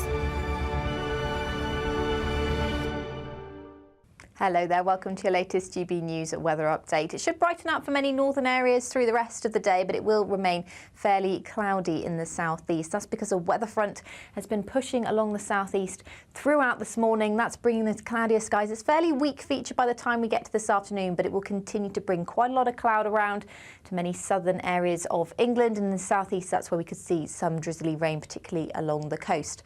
Elsewhere, it should stay dry through this afternoon, and there will be a good deal of sunshine for the north and western areas. Northern Ireland, western Scotland, northwestern Wales as well, seeing highs of 15 or 16 degrees. So in the sheltered sunshine, not bad at all. But if you are exposed to this northerly wind along the east coast, you're certainly going to notice a chill in the air, and there will be quite a bit more cloud around these areas as we lead into tonight as well. That cloud will continue to pull in off the North Sea, keeping skies a little cloudier all along the east coast. We'll continue to see some cloud mainly across parts of Wales, southern England too, but across the northwest, clear skies will lead to another very chilly start. We could be down as low as -4 rurally, so a bit of a patchy frost is expected for western areas.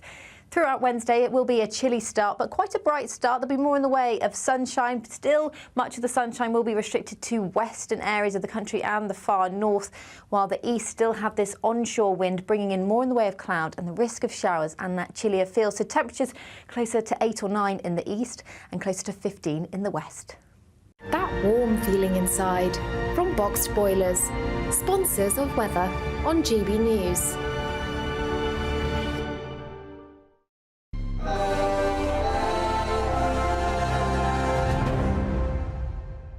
It's the final week to see how you could win our biggest prize yet. There's an incredible £10,000 in tax-free cash to spend however you like. Plus, courtesy of Variety Cruises, a bespoke 7-night small boat cruise for two worth £10,000. With flights, meals, excursions and drinks included, your next holiday could be on us. Choose any one of their 2025 Greek adventures and find your home at sea. We'll also send you packing with these luxury travel gifts. Hurry, as lines close on Friday. For another chance to win a prize worth over £20,000, text WIN to 63232. Text costs £2 plus one standard network rate message. Or post your name and number to GB04 PO Box 8690 Derby DE1 9TT. UK only. Entrance must be 18 or over. Lines close at 5 p.m. on Friday. Full terms and privacy notice at gbnews.com/win. Please check the closing time if listening or watching on demand. Good luck. If you want your news to be straight talking, this is a nightmare for the Conservatives again. Down to earth. It's not just Nottingham where this is happening, is it? And most importantly, honest. Hard-working, middle-class taxpayers, they'll get their book thrown at them. Then catch me, Martin Daubney, Monday to Friday, 3 till 6 p.m. on GB News, Britain's news channel. Every Saturday, 10 till 12, we'll bring you all of the news that you need to know. We'll also remind you that there is so much to smile about. It's my favourite time of the week. I get to relax, enjoy some light-hearted stories, and let Ellie teach me about fashion too. That's Saturday Morning Live, every Saturday, 10 till 12. Only on GB News, Britain's news channel. I'm Patrick Christie's. Every weeknight from 9, I bring you 2 hours of unmissable, explosive debate and headline-grabbing interviews. What impact has that had? We got death threats and the bomb threat and so on. Our job is to do what's in the best interest of our country. You made my argument for me. My guest and I tackle the issues that really matter with a sharp take on every story. I'm hearing it up and down the country. That was a beginning not an end. Patrick Christie's tonight from 9 p.m. only on GB News, Britain's news channel. In the GB Newsroom, we bring you the news as it happens. With our team of dedicated journalists across the UK, GB News brings you accurate reporting of the day's topical agenda. When the news breaks, wherever and whenever it's happening, we'll be there. This is GB News. The People's Channel, Britain's news channel. Are the newspapers getting you down? My wife didn't divorce me that month. Struggling to separate the wheat from the chaff? I know that it's a bit of a circus at the best of times. Well, don't worry. Headliners has got you covered. We'll take the burden of reading the day's news, and if we get depressed, who cares? It's an occupational hazard, frankly. That's Headliners on GB News from 11 p.m. till midnight, and the following morning, 5 till 6 a.m. on GB News, the comedy channel. Nah, just kidding. Britain's news channel.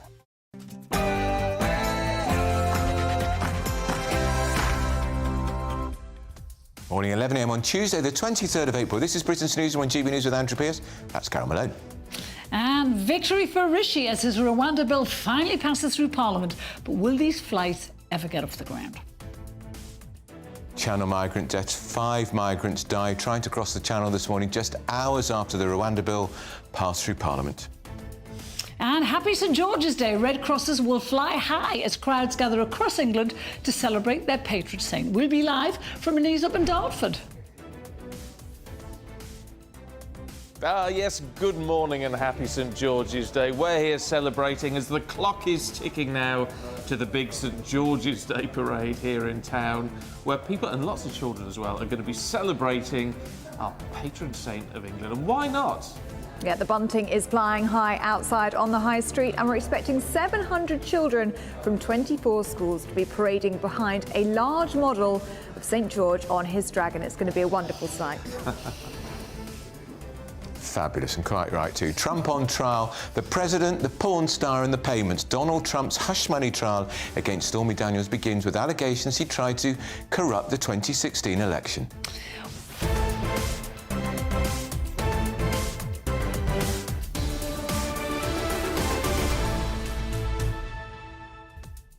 We'd love to hear what you think. Send your views and post your comments by visiting gbnews.com, your say. But first, here's the news with Sophie Wensler.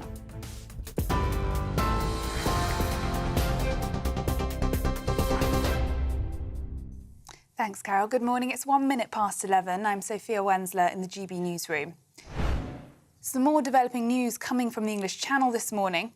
A child is among 5 migrants who died after their small boat got into difficulties off the French coast. The incident happened off Wimereux Beach near Boulogne before 2 a.m. A number of other migrants were rescued, with at least one now critically ill in hospital.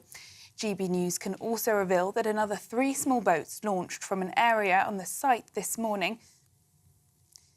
Shadow Home Secretary Yvette Cooper says it shows we need urgent action to tackle small boat arrivals. Shows how dangerous these boat crossings are. They put lives at risk and they are undermining our border security. And criminal gangs are making huge profits from these dangerous boats and from putting lives at risk in this way. And that's why we urgently need proper action to tackle these dangerous boat crossings. This morning's incident in the Channel comes just hours after the government's flagship Rwanda bill finally passed through Parliament. The Prime Minister called it a landmark law, promising that nothing will stand in the way of flights getting off the ground. The bill designates Rwanda as a safe country, allowing the government to deport asylum seekers there. Illegal Migration Minister Michael Tomlinson says it's an important moment. I'm keen to see things happening as soon as possible. The Prime Minister set out and made it very clear that it's going to take 10 to 12 weeks for the first flight to actually take off and to get off the ground. But you're right, last night was a momentous occasion. We were told that the bill would never pass, that we'd never get it through, and the Prime Minister was determined to ensure that we got the bill through, and we did that last night. And shortly after midnight, I found myself standing at the bar of the House of Lords and listening to the final speeches there, where they confirmed that the bill was actually going to go through. It's a landmark moment and an important moment for this Rwanda scheme.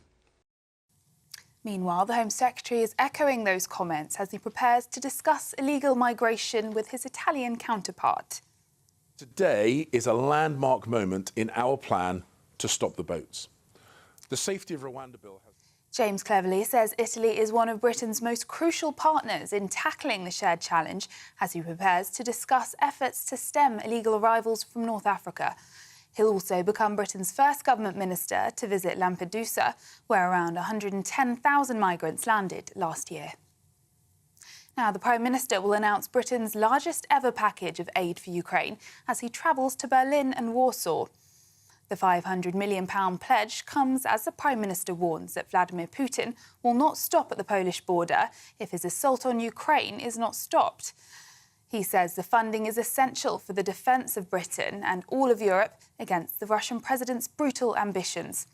The funds will cover new weaponry following a request from Ukraine's government. In the US, Donald Trump will appear in court on day 2 of the first criminal trial of a former US president.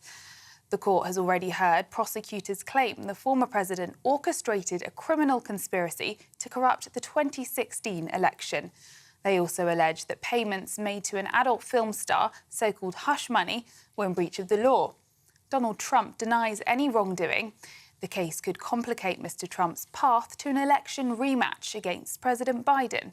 But former Nevada Republican chairwoman Amy Tarkanian says it won't stop his campaign.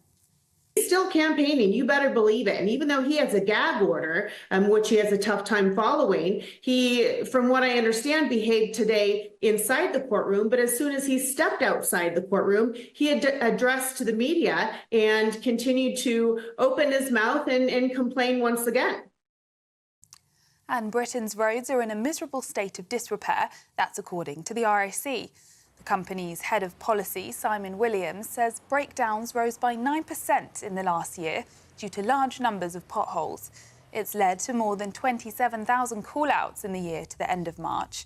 The cost of fixing the problem across England and Wales is estimated at more than £16 billion. And for the latest stories, sign up to GB News Alerts by scanning the QR code on your screen or go to gbnews.com/alerts. Now it's back to Andrew and Carol.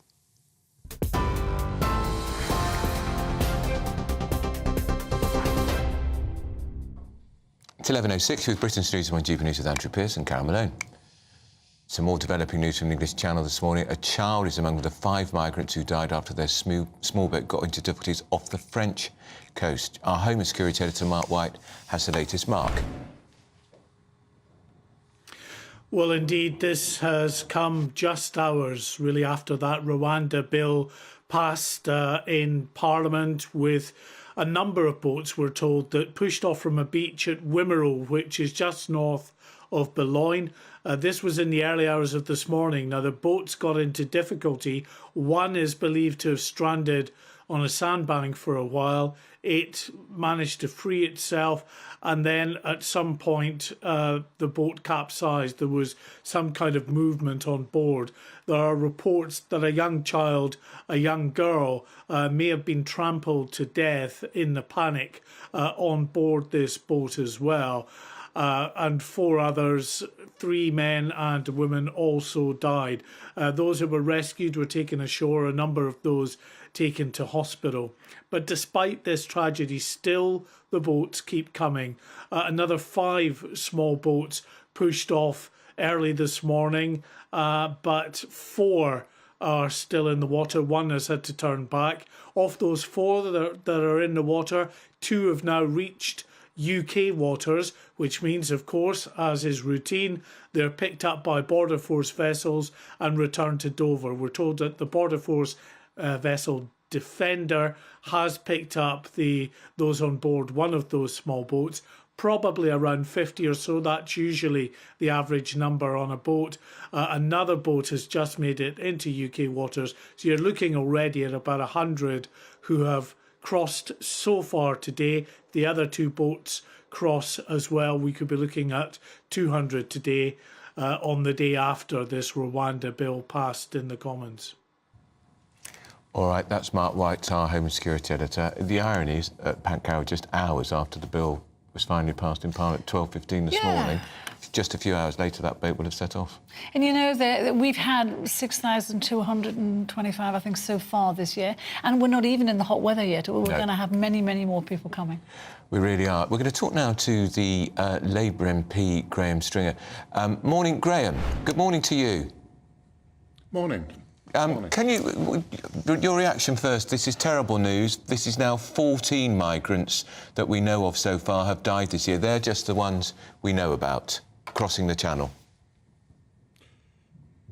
Well, it's always a tragedy when people die, and particularly when there are children involved. But I think it highlights the fact that I don't believe this bill will work. The taxpayers will get a big hit in their pockets from trying to implement the bill, but people who are willing to risk their own lives and their children's lives to cross the Channel in order to come to the United Kingdom are not going to be put off by the 1 in 100 chance, possibly, of being sent to Rwanda. Graham, you say it won't work. It's probably, but that's about the best the government have got. Rishi Sunak's resting all his hopes on this because he says he thinks it will be a deterrent. Why don't you think it will be? Is that because there's just so few will be able to go and thousands are trying to cross, or perhaps Rwanda isn't such a terrible place after all? Well, I think partly won't work because people who want to come here will avoid being captured, as it were, and arrested when they arrive. People are very determined, and whatever is put in place, they're likely to avoid it. It's also going to be very expensive. But the basic thing is the desire to come to the United Kingdom stronger than their fear of being deported to Rwanda. And most of the evidence is that if they're willing to face a hazardous crossing, then their fear of Rwanda is less than wanting to come to this country. I actually think that the government are doing this. It's a gimmick. They are timing it to look as though they're doing something before the general election. So I think it's a gimmick, a political gimmick, and it won't work. In the medium to long term, and the government should have been doing this previously, most of us, whether Conservative, Labour or any other party, get into politics so we can change and improve the law. The government have not really done anything because the law that is at the centre of this, that is making it difficult, is international law. And there is a belief that you can't change these laws. Well, I think the country has to start talking about it. Jack Straw, 25 years ago, was talking about changing some of these laws, like the European Convention on Human Rights. Laws set up with well-meaning after the Second World War in the early 1950s and late 1940s and no longer fit for purpose. It doesn't mean to say we should ignore human rights and we should stop being as humane as we possibly can be, but those laws are not enabling us to do what we want to do. So it's great. I mean, are you suggesting that we somehow disentangle the Human Rights Act from the European Court of Human Rights? I'm not. I don't have an exact solution, but I think we should start negotiating with other countries and say, look, this is not doing what it says on the tin.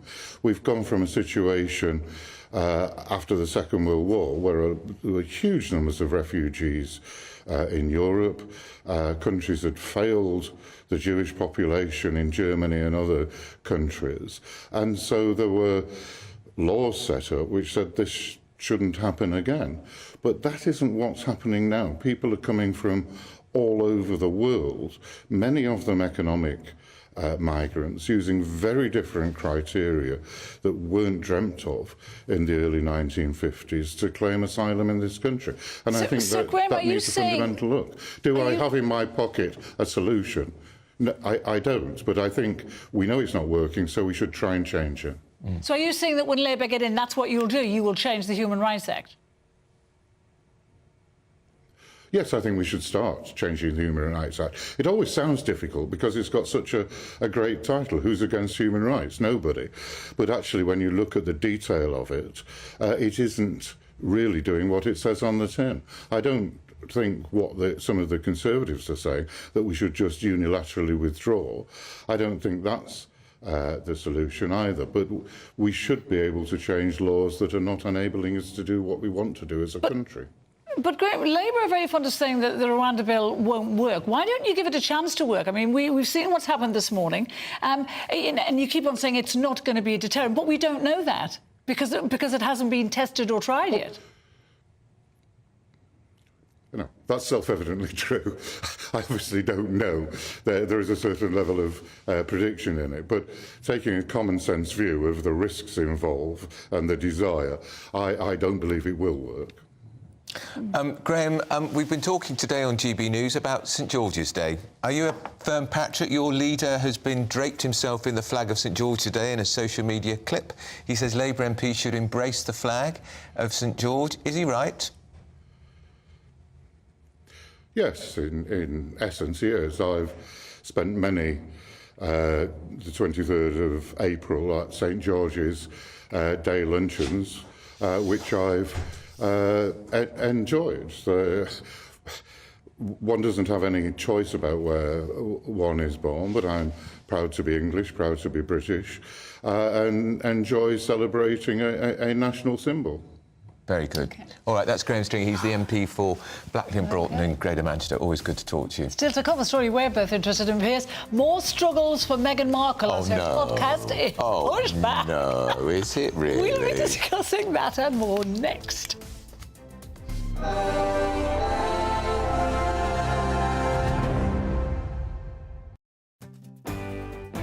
I'm Bev Turner. Thank you for joining us on GB News, the People's Channel, Britain's news channel. Join me, Neil Oliver, every Sunday night at 6 p.m. on GB News. And if an hour is not nearly enough for you, go to gbnews.com for special extended episodes online every Friday at 9 p.m, where we can truly get into the nitty-gritty of what's going on. GB News, Britain's news channel. Nana Queer, weekends from 3 p.m. J.K. Rowling has accused politicians of snuggling up to trans campaigners. The Harry Potter author has called for an investigation into why political parties are embracing the language of pro-trans groups. So is it time to ditch campaign groups such as those? Well, welcome again to my clashers, former Labour Party advisor Matthew Laza, also businessman and activist Adam Brooks. I think the Cass report is really welcome. I think there's been a huge amount of agreement, including from some trans rights campaigners, that there's an awful lot of good in the Cass report. I think that I'm more concerned about mermaids, which is currently under a Charity Commission investigation, and some of the reports, if they're to be believed, like sending out chest binders, are more alarming. I think on Stonewall, which has done such great work over the past 30 years on LGBT rights. It said 2-year-olds could be trans. Now, that is one of the most horrifying things I read today. Actually, J.K. Rowling tweeted that out there. To say that a 2-year-old can think that they can be another gender when my 4-year-old still thinks she's Elsa on some days. You know, there's no common sense, and to me it's very badly phrased, Adam, I agree. It's very sinister that these people actually believe that these kids want to change gender, and unfortunately out there are parents that almost see a trans kid as a fashion accessory now, and I think this whole agenda is pushed on people that this is normal to change gender, and we have to push back. And as I said earlier, to be trans is not normal. Well, I don't agree with that phrasing. I think it's a big step, Adam, but there are clearly people throughout history who have been But it's trans. not normal behaviour, is it? I think as far as children are concerned, children need to be given the space to explore the world, and that can include experimenting with, breaking previous gender stereotypes. That doesn't mean that people should be sort of labelled at the age of 2, which I completely disagree with. Good afternoon, Britain. Good afternoon, Britain. Weekdays from midday, we bring you the most compelling stories from across the United Kingdom. And why it matters to you. From your doorstep to our inbox. That's right, we want to hear from you. Good afternoon, Britain. Only on GB News, the People's Channel, Britain's news channel. A Hello there, I'm Eamon Holmes. Thank you for joining us on GB News, Britain's news channel.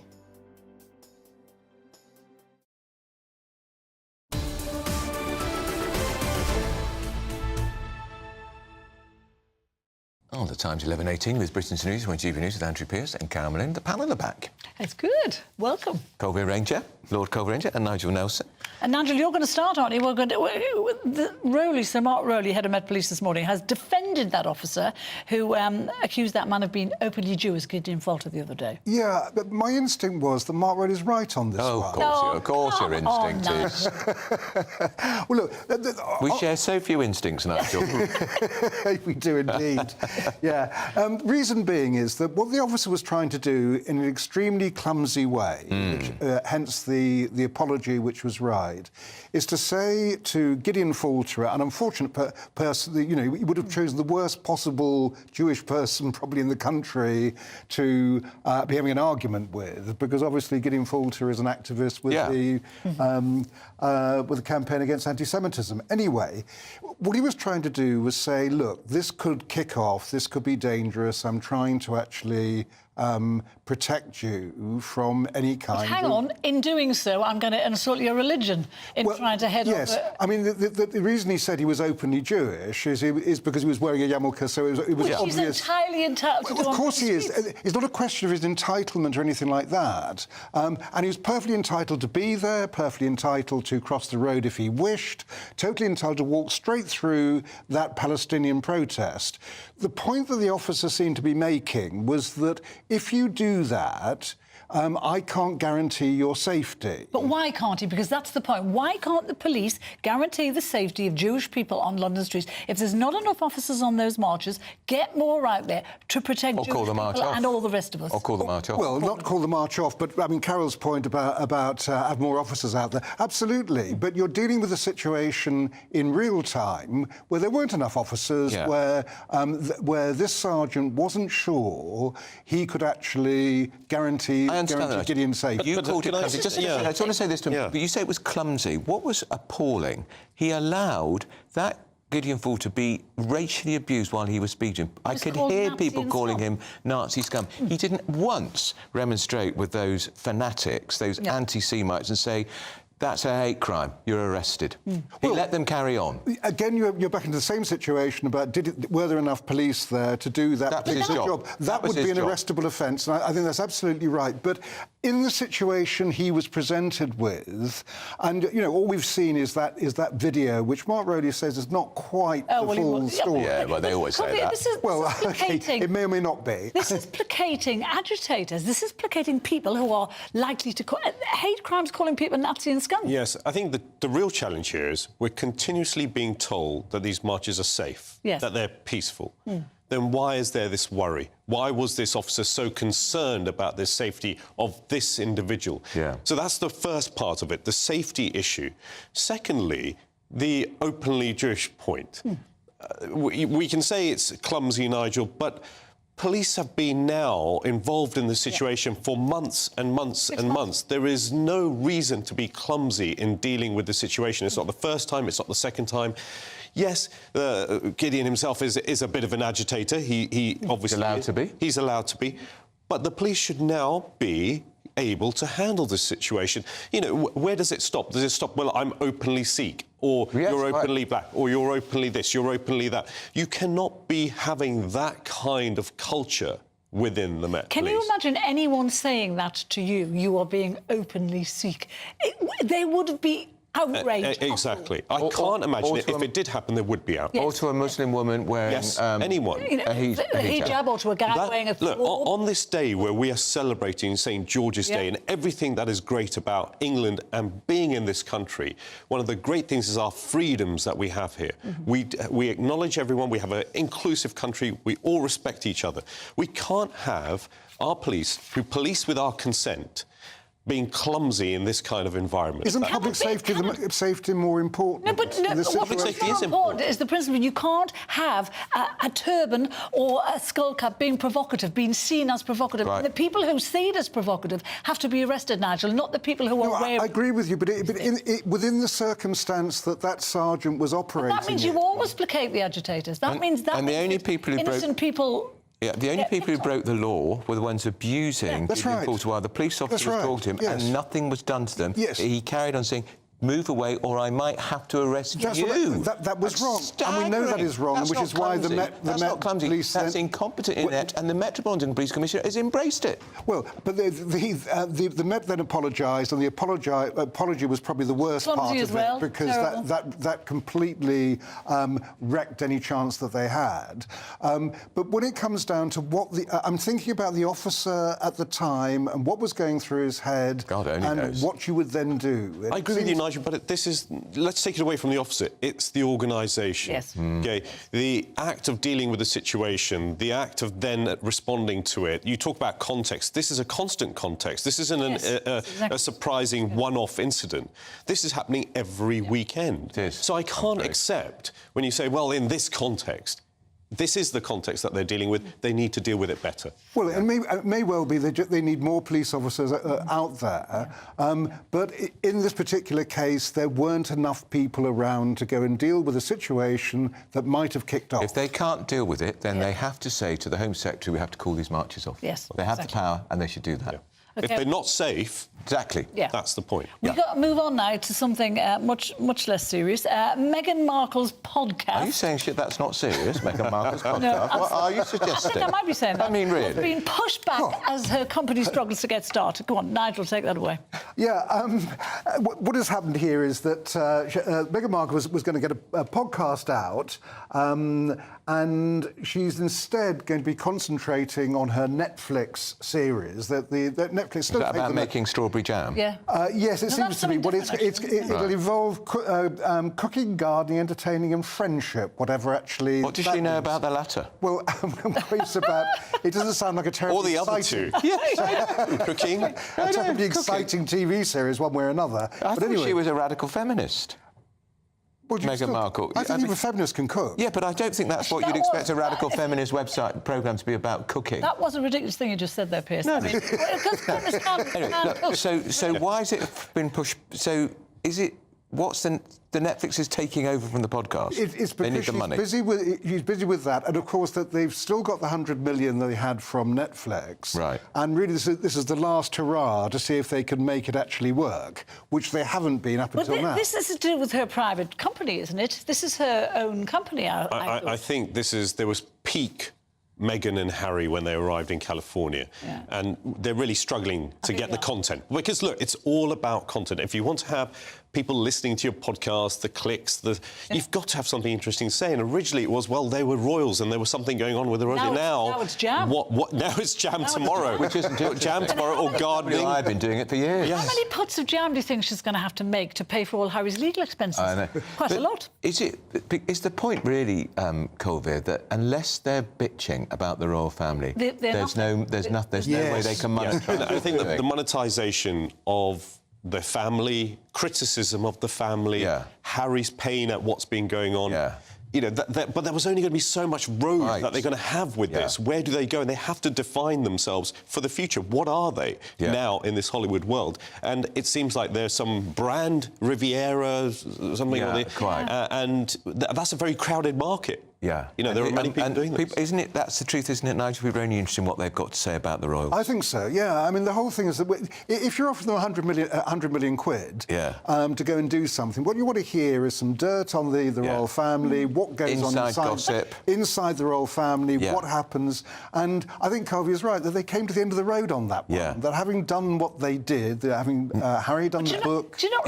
Nobody's going to tune into Netflix to see her making a pot of jam. But you remember when they got together, they were going to save the world, the pair of them, going to end world poverty. She was going to fight for feminism. And they're not doing any of that now because they have to make money now. They have to make a buck now, and this is how they're doing it. Do you think they've realised they've made a terrible error and they're now desperately trying to reinvent the wheel? I'm not sure they'll accept that they've made an error. I don't think I think they're going to be doubling down and doubling down again on more strawberry jam or whatever it is, and more gardening and whatever it takes. till they find an audience. And they might find an audience, you never know. But it's going to be a journey that's going to be interesting. Now, in the States, they're ridiculed in a way they never were. Their credibility. Their credibility is shot. You become, you know, whether you're A-list, it's very quickly you slip down that alphabetical order to get to a different point in the sort of alphabet of They're lists. about C+ at the moment, I would think. But still with the royal family, it's Prince Louis's 6th birthday today. Now, what have we got to say about that tonight? And we should wish him a happy birthday. But no photo. There is already a controversy, and Andrew, you got it right there. No photo. Normally, that you'd expect a photograph of Louis. So far, there's no embargoed photograph being put out to the press, so it looks like we're not getting one. And of course, we're 5 weeks away from the controversy that Princess Kate caused by the Mother's Day photograph. No, look, I think we have to remember, you know, the Princess of Wales is unwell. Sure. Somebody else could take the photo. Yeah, they're going through a lot as a family. They are. I think let's ease off on whatever happens here. But no photoshopping. You know, just a photo. Did you know, I read a nice little story last night, and I'm sure Kate will still do it. She has a little thing before all her children's birthdays. At midnight, the night before their birthday, she bakes them a birthday cake, and she does it on the stroke of midnight, so it's the minute after their birthday happens. And she makes them a cake, and they know it's coming, but when they get up in the morning... That's wonderful. You know what we feel from them is that they're very hands-on parents. Yeah, they are. You know, I say this as I've got a boy who's going to be 6 soon as well, and we're currently working out what party we're going to do. It sounds like football is going to be on theme. There's a lot of hands-on parenting that goes on and a lot of time. But they're a remarkable family considering the pressure they're under. And as I say, with her being unwell at the moment, I know. Let's all cut them some slack and let them enjoy. Does that mean they get cake for breakfast on birthday? Who doesn't get cake for breakfast? I never did. On your birthday. Just had... You would on birthdays, because cakes were high days and holidays, we got the cake in the evening. Yes, Piers, with but tea. Yes, with your tea. Well, it was a fondant fancy. Yes, I remember the fondant fancies? We're showing our age. You'll remember them too, Nigel. I'm afraid to say, what colour did you have? Like, there was pink, brown, yellow. I've had a blue one. I did everything in blue. Well, that's if I was lucky, my mother would always give me a fresh cream cake. Oh, did she? Right. And what was your birthday cake, Malone? Oh, I never got one. I just was sent out to work. Such a hard done by. Up the chimney with Oliver Twist. Please can I have some more? We were skint, you know, as you were. We were skint as kids. Yeah, but that's why we only got cakes occasionally. Yeah, that's why I have cakes all the time now. And not for breakfast. Hey, thank you two. It was great to see you both. This is Britain's Newsroom. Sophia Wens has got the news.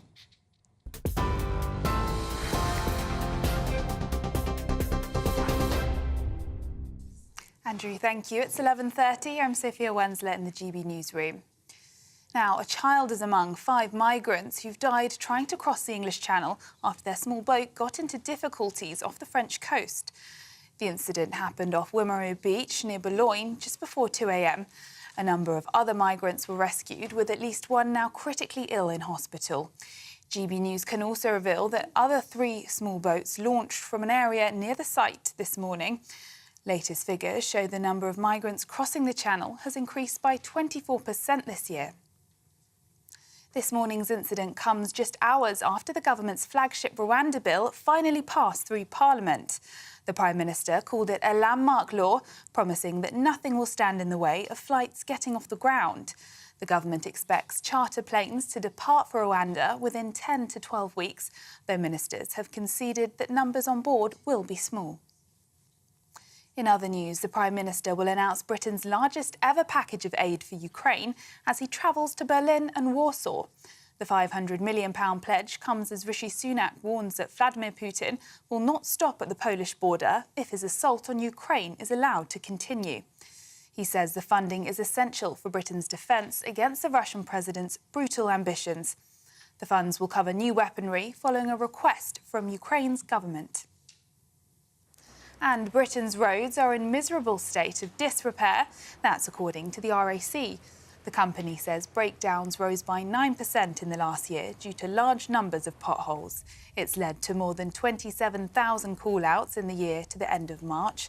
The cost of fixing the problem across England and Wales is estimated at more than £16 billion. And for the latest stories, sign up to GB News Alerts by scanning the QR code on your screen or go to gbnews.com/alerts.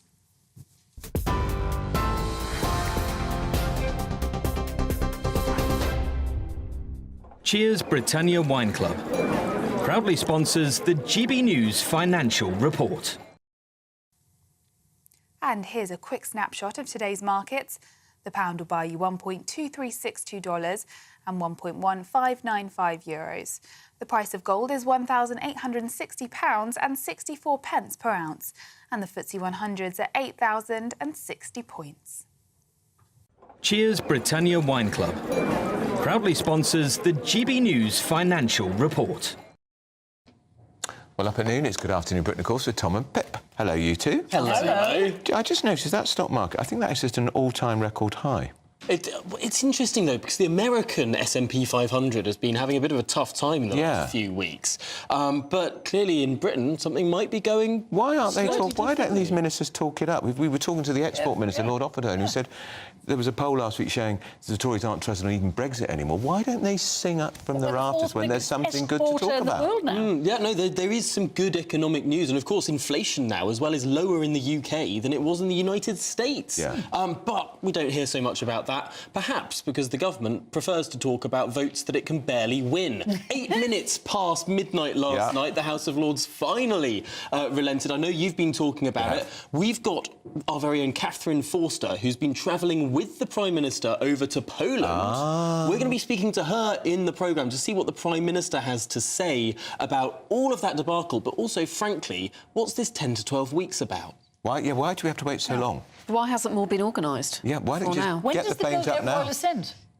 So it'll be being sent to the King right now. It will be by the end of the week, certainly, that it gets royal assent. But we don't know whether it happens today, tomorrow, Thursday. I would imagine before the end of the week. I assume it's all to do with the anticipated challenge from the human rights lawyers, one of whom we'll be talking to in a little bit. I do know that one of the issues that ministers were thinking about, because one of the questions is, why haven't you identified those who can go on the flights initially? I know one of the concerns from ministers is one of these Lords' amendments was about stopping the kind of people who could go on the plane. So if you don't know how the bill is going to be amended and you don't know what the final shape of the bill is, you can't necessarily identify those that are going to go on the plane. I think I read this morning that the first detainees have already been identified, the ones that are going to be shipped off. So that's... That's not what Michael Tomlinson said earlier. He didn't seem to be able to answer the question. That was Rishi this morning in the paper saying that they've already been identified, which I thought was odd, because once they're identified, you can then stop them going. Yeah, well, we've got an airfield is currently on hold, waiting for these planes. Chartered planes booked, apparently, although we don't know which private airline it is. So there are still some big questions to answer. That, but also, could we be having courts in pubs? Yeah, I was going to say, we don't want to talk about this Rwanda plan for 3 hours solid. No. So we are talking about pub justice. That could be an interesting one. Pubs are always a court. And inquests People are always in pubs. You go to a pub, everybody's got a view on everything. Can you imagine it? A judge standing behind the bar? But do you want to be sentenced by someone who's had 10 pints of beer? No. No. Do you want the jury to have had the beer, though? That's the question. That's the point, No, to that as well, absolutely not. You would take an instance like for him. You'd be down for 10 years, you would. Charming. Not until he got out the ABBA. OK. Exactly, that would do it. That's all that more at midday. For now, though, you're with Britain's Newsroom on GB News. We're going to be talking to Lord Dannatt about Rishi Sunak and Ukraine and the military aid. He's talking to Britain's Newsroom. Listening to Britain's Newsroom. Or watching.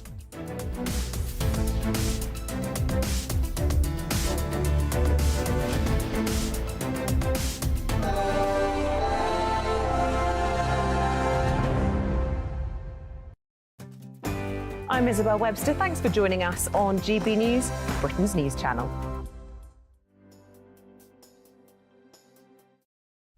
Every Saturday, 10 till 12, we'll bring you all of the news that you need to know.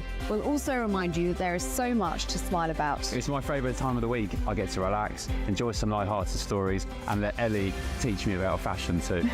That's Saturday Morning Live, every Saturday, 10 till 12. Only on GB News, Britain's news channel. GB News Breakfast, every day from 6 a.m.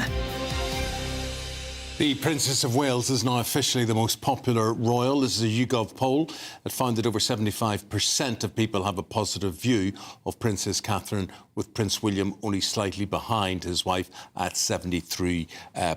Cameron Walker, our royal correspondent, is here with this one. Well, what would you read into that, and as to why? Well, I think it's hardly surprising. Since the start of the year, the Princess of Wales's popularity is up 6 points with the British public, according to this YouGov poll. And obviously, at the start of the year, she went into hospital for abdominal surgery and has subsequently been diagnosed with cancer and is undergoing surgery. Look, the Princess of Wales, since becoming a member of the royal family, has committed no major faux pas. There's been no particular scandal with her. She always puts family first. And I hate the phrase born a commoner, but she wasn't born into aristocracy. She was not born into the royal family. She gave up her old life. And yes, that comes with lots of privilege, being a member of the royal family, but it also comes with enormous challenges, such as everybody prying into your private life, particularly when it comes to your health. And I think the British public are very much on side with that. Whereas Prince Harry and Meghan continue to be unpopular. 76 compared to 31% having a positive opinion of Prince Harry, and only 26%, 50 points less than Princess Catherine is Meghan. Yes, still not looking great for Harry and Meghan. Prince Andrew is far below them as well. Doing well on negative views, meaning fewer people have negative views about her than anyone else, is the Princess Royal, Princess Anne. Indeed, yes. The most hard-working royal, if you go by the number of engagements she carries out each year. No nonsense, no fuss. She never gets herself into any kind of arguments or scandals.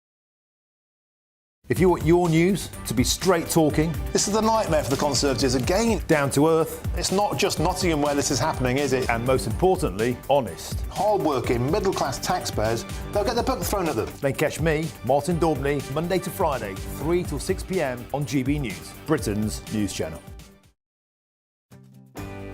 I'm Stephen Dixon, and thanks for joining us on GB News, Britain's news channel.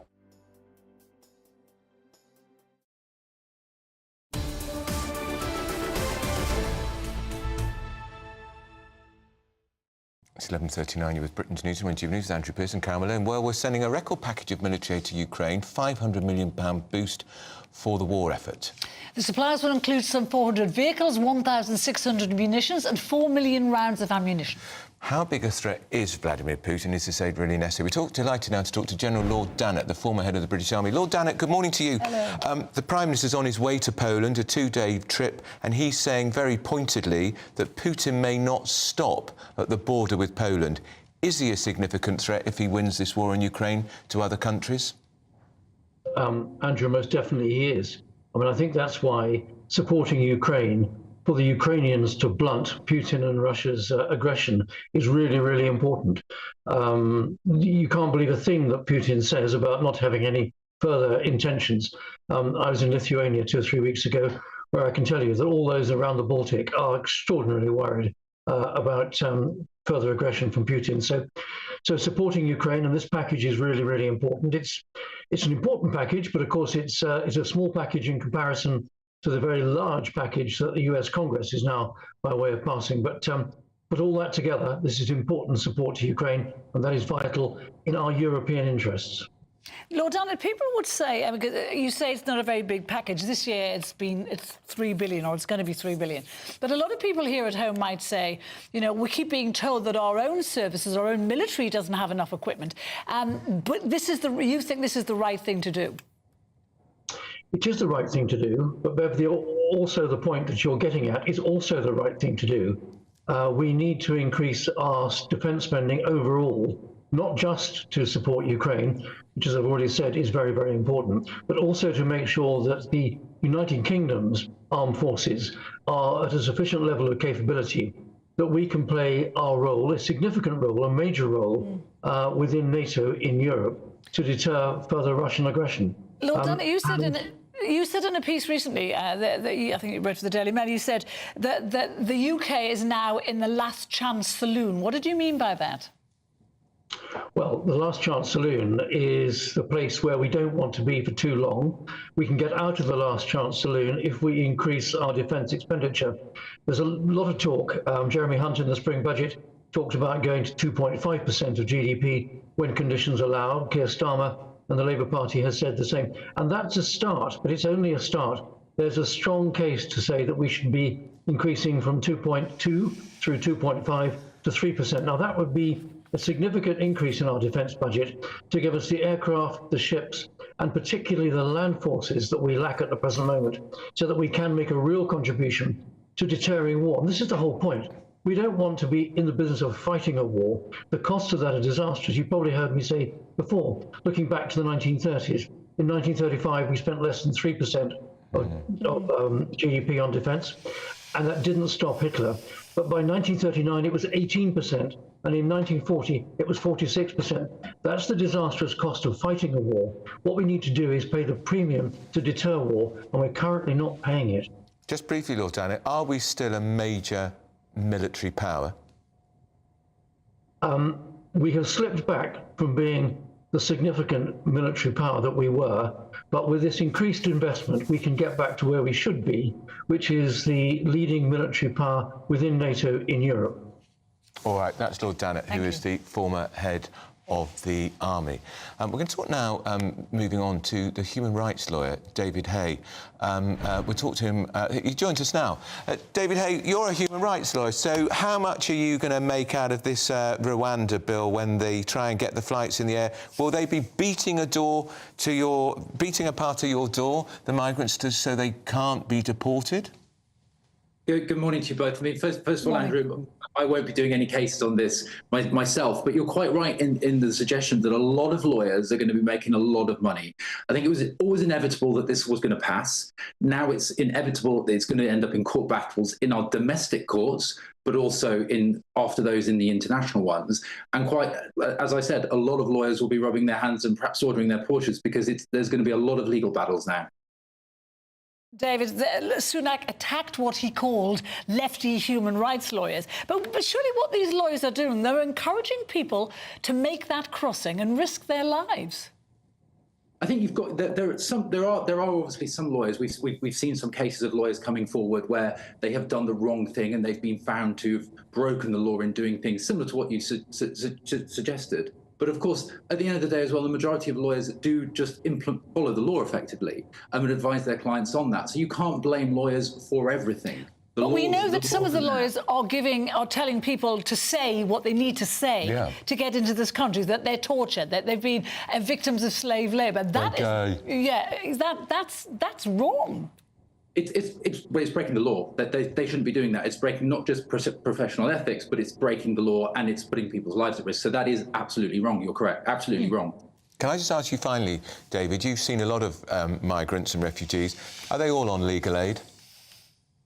A lot of them are, and that's the problem that I think one of the main problems that you have with the legal aid system, and I've seen it a lot of people that should be getting legal aid don't, and the ones that perhaps shouldn't do. And a lot of the people, if not the majority of the people that you're going to see with the cases that go forward now, these test cases, both in our domestic courts and elsewhere, are going to be looking at either being funded by legal aid or other charities. So it's going to cost the taxpayer even more what comes now over the next few months. And sticking on the court point as well, the courts don't sit all of the time between now and the next general election. They take pretty much all of August off, all of September off, and holidays between. So we've probably got about 10 weeks, 11 weeks of actual English court time.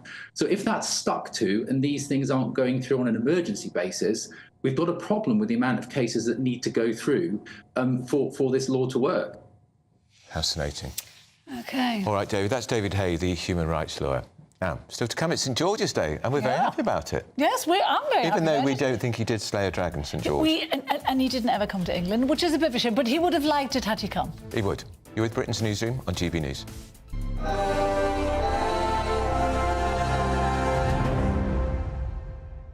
Hello there, welcome to your latest GB News weather update. It should brighten up for many northern areas through the rest of the day, but it will remain fairly cloudy in the southeast. That's because a weather front has been pushing along the southeast throughout this morning. That's bringing the cloudier skies. It's a fairly weak feature by the time we get to this afternoon, but it will continue to bring quite a lot of cloud around to many southern areas of England. And in the southeast, that's where we could see some drizzly rain, particularly along the coast. Elsewhere, it should stay dry through this afternoon, and there will be a good deal of sunshine for the north and western areas. Northern Ireland, western Scotland, northwestern Wales as well, seeing highs of 15 or 16 degrees. So in the sheltered sunshine, not bad at all. But if you are exposed to this northerly wind along the east coast, you're certainly going to notice a chill in the air, and there will be quite a bit more cloud around these areas as we lead into tonight as well. That cloud will continue to pull in off the North Sea, keeping skies a little cloudier all along the east coast. We'll continue to see some cloud mainly across parts of Wales, southern England too, but across the northwest, clear skies will lead to another very chilly start. We could be down as low as -4 rurally, so a bit of a patchy frost is expected for western areas. Throughout Wednesday, it will be a chilly start, but quite a bright start. There'll be more in the way of sunshine. Still, much of the sunshine will be restricted to western areas of the country and the far north, while the east still have this onshore wind, bringing in more in the way of cloud and the risk of showers and that chillier feel. So temperatures closer to 8 or 9 in the east and closer to 15 in the west. I'm Christopher Hope. And I'm Gloria Di Piero, bringing you PMQ's live here on GB News. Whenever Parliament is in session on a Wednesday at midday, we'll bring you live coverage of Prime Minister's questions. We'll be asking our viewers and listeners to submit the questions that they would like to put to the Prime Minister, and we'll put that to our panel of top politicians in our Westminster studio. That's PMQ's live here on GB News, Britain's election channel. We're GB News, and we come from a proud tradition of British journalism. That's why I'm so excited to be here. It's something so new. The first news channel to be launched in Britain in over 30 years. Launched to represent the views of the British people. To go where other broadcasters refuse to go. How did you find out about the story in the first place? Launched with one aim. To be the fearless champion of Britain. It's an absolutely fantastic atmosphere here. This is GB News. GB News, Britain's news channel. I'm Patrick Christie's. Every weeknight from 9, I bring you 2 hours of unmissable, explosive debate and headline-grabbing interviews. What impact has that had? We got death threats and the bomb threat and so on. Our job is to do what's in the best interest of our country. You made my argument for me. My guest and I tackle the issues that really matter with a sharp take on every story. I'm hearing it up and down the country. That was a beginning, not an end. Patrick Christie's tonight from 9 p.m. only on GB News, Britain's news channel.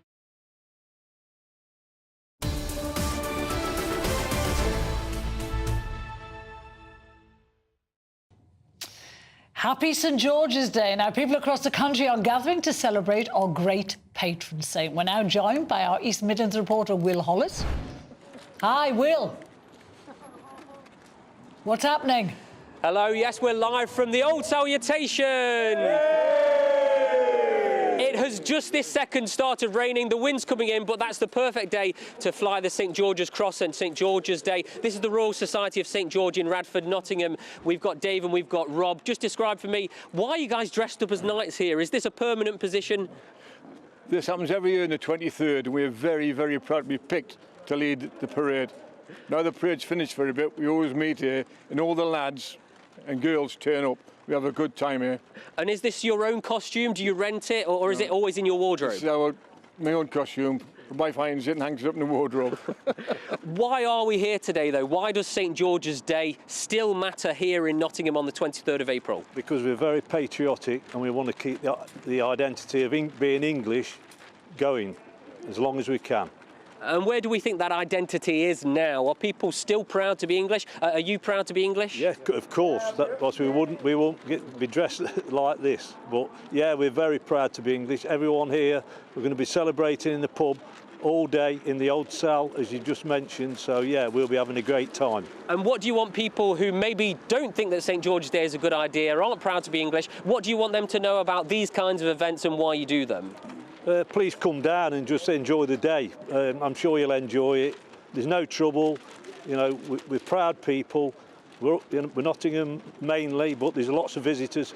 Come to see us, so yeah, we'll have a great time. And what about you? Do you want people to come down here? And do you think maybe we should even have a bank holiday? It's a Tuesday right now. What are we doing here at the pub?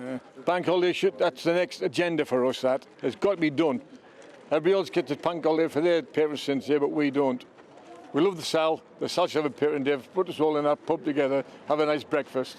And what about that massive England flag that you've got in the Market Square? That's brilliant, but the biggest in the land. And everybody's proud to go past that. If you get a tingle up your spine, there's something wrong with you. English and proud. It's only just gone past 12 o'clock. We know that this party is going on all day, long after I'm gone, but it is St George's Day, and I think they've got one thing that they do want to say to you, GB News. Happy St George's Day!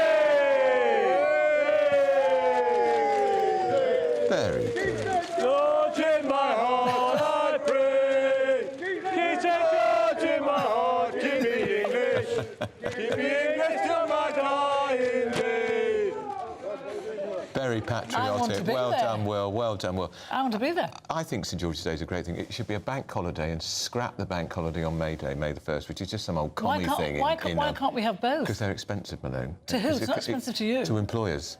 It would be another encouragement. Don't we want people back at work, not off work? We have 3 million people that are not working at all, so an extra bank holiday for those who are. We've got 2 bank holidays in May already. We don't need 2. We have St George's Day. All right, well, you work on all the bank holidays. We'll be interested in see if he's there. Anyway, that's... Oh, we actually... Yeah, have we got a couple emails? Of emails. Come on. Yeah. Anne says, we can't allow the excuse of there aren't enough police. If we haven't got enough police to police the marches must be stopped. Yeah, and to protect borders, Rishi got the Rwanda bill through on St George's Day. Is Rishi the new St George, says Charles? He could be if he has a workable follow-through. Don't forget... Could be slain by a dragon. Well, and also, of course, the first plane's not going till July. Yes, I know. I don't know why it's taking so long. Well, anyway, I think that's it from Britain's News. That's it from you, because it's been lovely to be working with you. Thank you, Carl. I've thoroughly enjoyed it, and Bev Turner's back tomorrow. Up next, though, is Good Afternoon Britain with Tom and Pip. We've got a huge show coming up, as of course the Rwanda bill was passed, finally, last night. Our correspondent is travelling with the Prime Minister to Poland. She'll be getting the idea of what the Prime Minister thinks is going to happen next, but also reaction to those tragic deaths in the Channel this morning.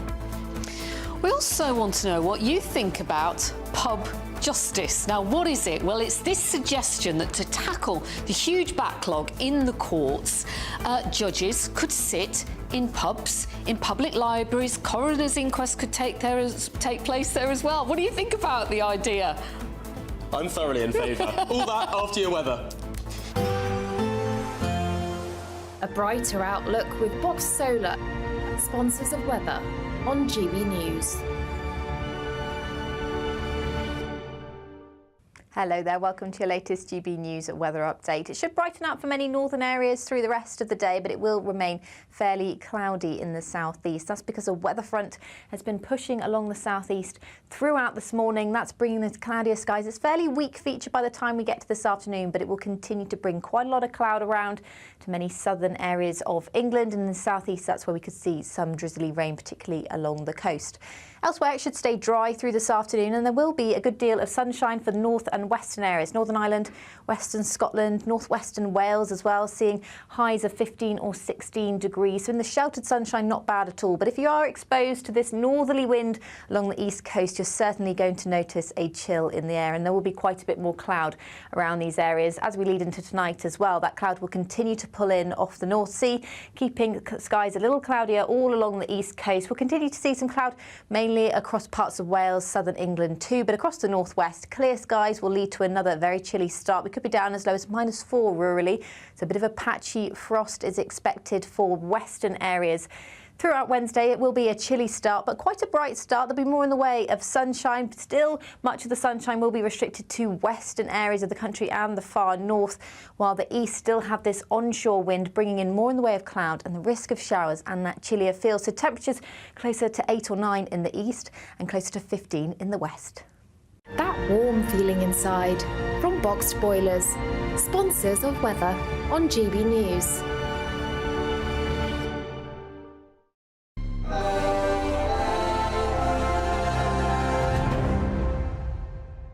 It's the final week to see how you could win our biggest prize yet. With thanks to Variety Cruises, a family company sailing since 1942, you have the chance to win a £10,000 7-night small boat cruise for 2. With flights, meals, excursions and drinks included, you'll be able to choose from any one of their 2025 Greek adventures. Plus, you'll also win £10,000 in tax-free cash to make your summer sizzle. And we'll pack you off with these luxury travel gifts. Hurry, as lines close on Friday. Front another chance to win a prize worth over £20,000, text WIN to 63232. Text costs £2 plus one standard network rate message. Or post your name and number to GB04 PO Box 8690 Derby DE1 9TT. UK only. Entrance must be 18 or over. Lines close at 5 p.m. on Friday. Full terms and privacy notice at gbnews.com/win. Please check the closing time if listening or watching on demand. Good luck. Good afternoon, Britain. Good afternoon, Britain. Weekdays from midday, we bring you the most compelling stories from across the United Kingdom. And why it matters to you. From your doorstep to our inbox. That's right, we want to hear from you. Good afternoon, Britain. Only on GB News, the People's Channel, Britain's news channel. Are the newspapers getting you down? My wife didn't divorce me that month. Struggling to separate the wheat from the chaff? I know that it's a bit of a circus at the best of times. Well, don't worry, Headliners has got you covered. We'll take the burden of reading the day's news, and if we get depressed, who cares? It's an occupational hazard, frankly. That's Headliners on GB News from 11 p.m. till midnight, and the following morning, 5 till 6 a.m. on GB News, the comedy channel. Nah, just kidding. Britain's news channel. If you want your news to be straight talking... This is a nightmare for the Conservatives again. Down to earth. It's not just Nottingham where this is happening, is it? And most importantly, honest. Hard-working, middle-class taxpayers, they'll get their book thrown at them. Then catch me, Martin Daubney, Monday to Friday, 3 till 6 p.m. on GB News, Britain's news channel. I'm Patrick Christie's. Every weeknight from 9, I bring you 2 hours of unmissable, explosive debate and headline-grabbing interviews. What impact has that had? We got death threats and the bomb threat and so on. Our job is to do what's in the best interest of our country. You made my argument for me. My guest and I tackle the issues that really matter, with a sharp take on every story. I'm hearing it up and down the country. That was a beginning, not an end. Patrick Christie's tonight from 9 p.m. only on GB News, Britain's news channel. Join me, Neil Oliver, every Sunday night at 6 p.m. on GB News. And if an hour is not nearly enough for you, go to gbnews.com for special extended episodes online every Friday at 9 p.m, where we can truly get into the nitty-gritty of what's going on. GB News, Britain's news channel.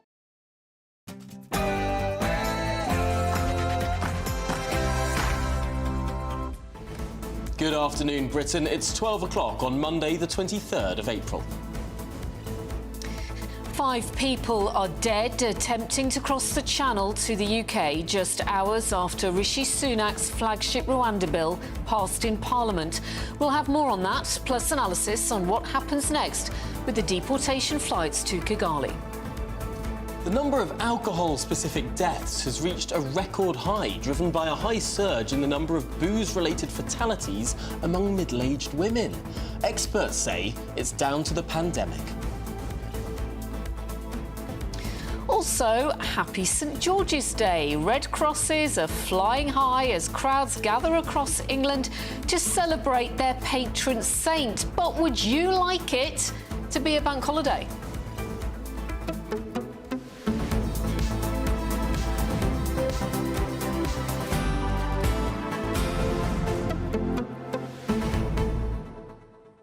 Well, would we like it to be a bank holiday, or would it simply cost too much money? There's one estimate that said it would cost the economy £4 billion for everyone to take a day off work. That being said, as Andrew Pearce was saying in the last show, we've got 2 bank holidays in May and none in April. Couldn't we just move one of them? Yeah, do swapsies. That last May bank holiday, why do we have it?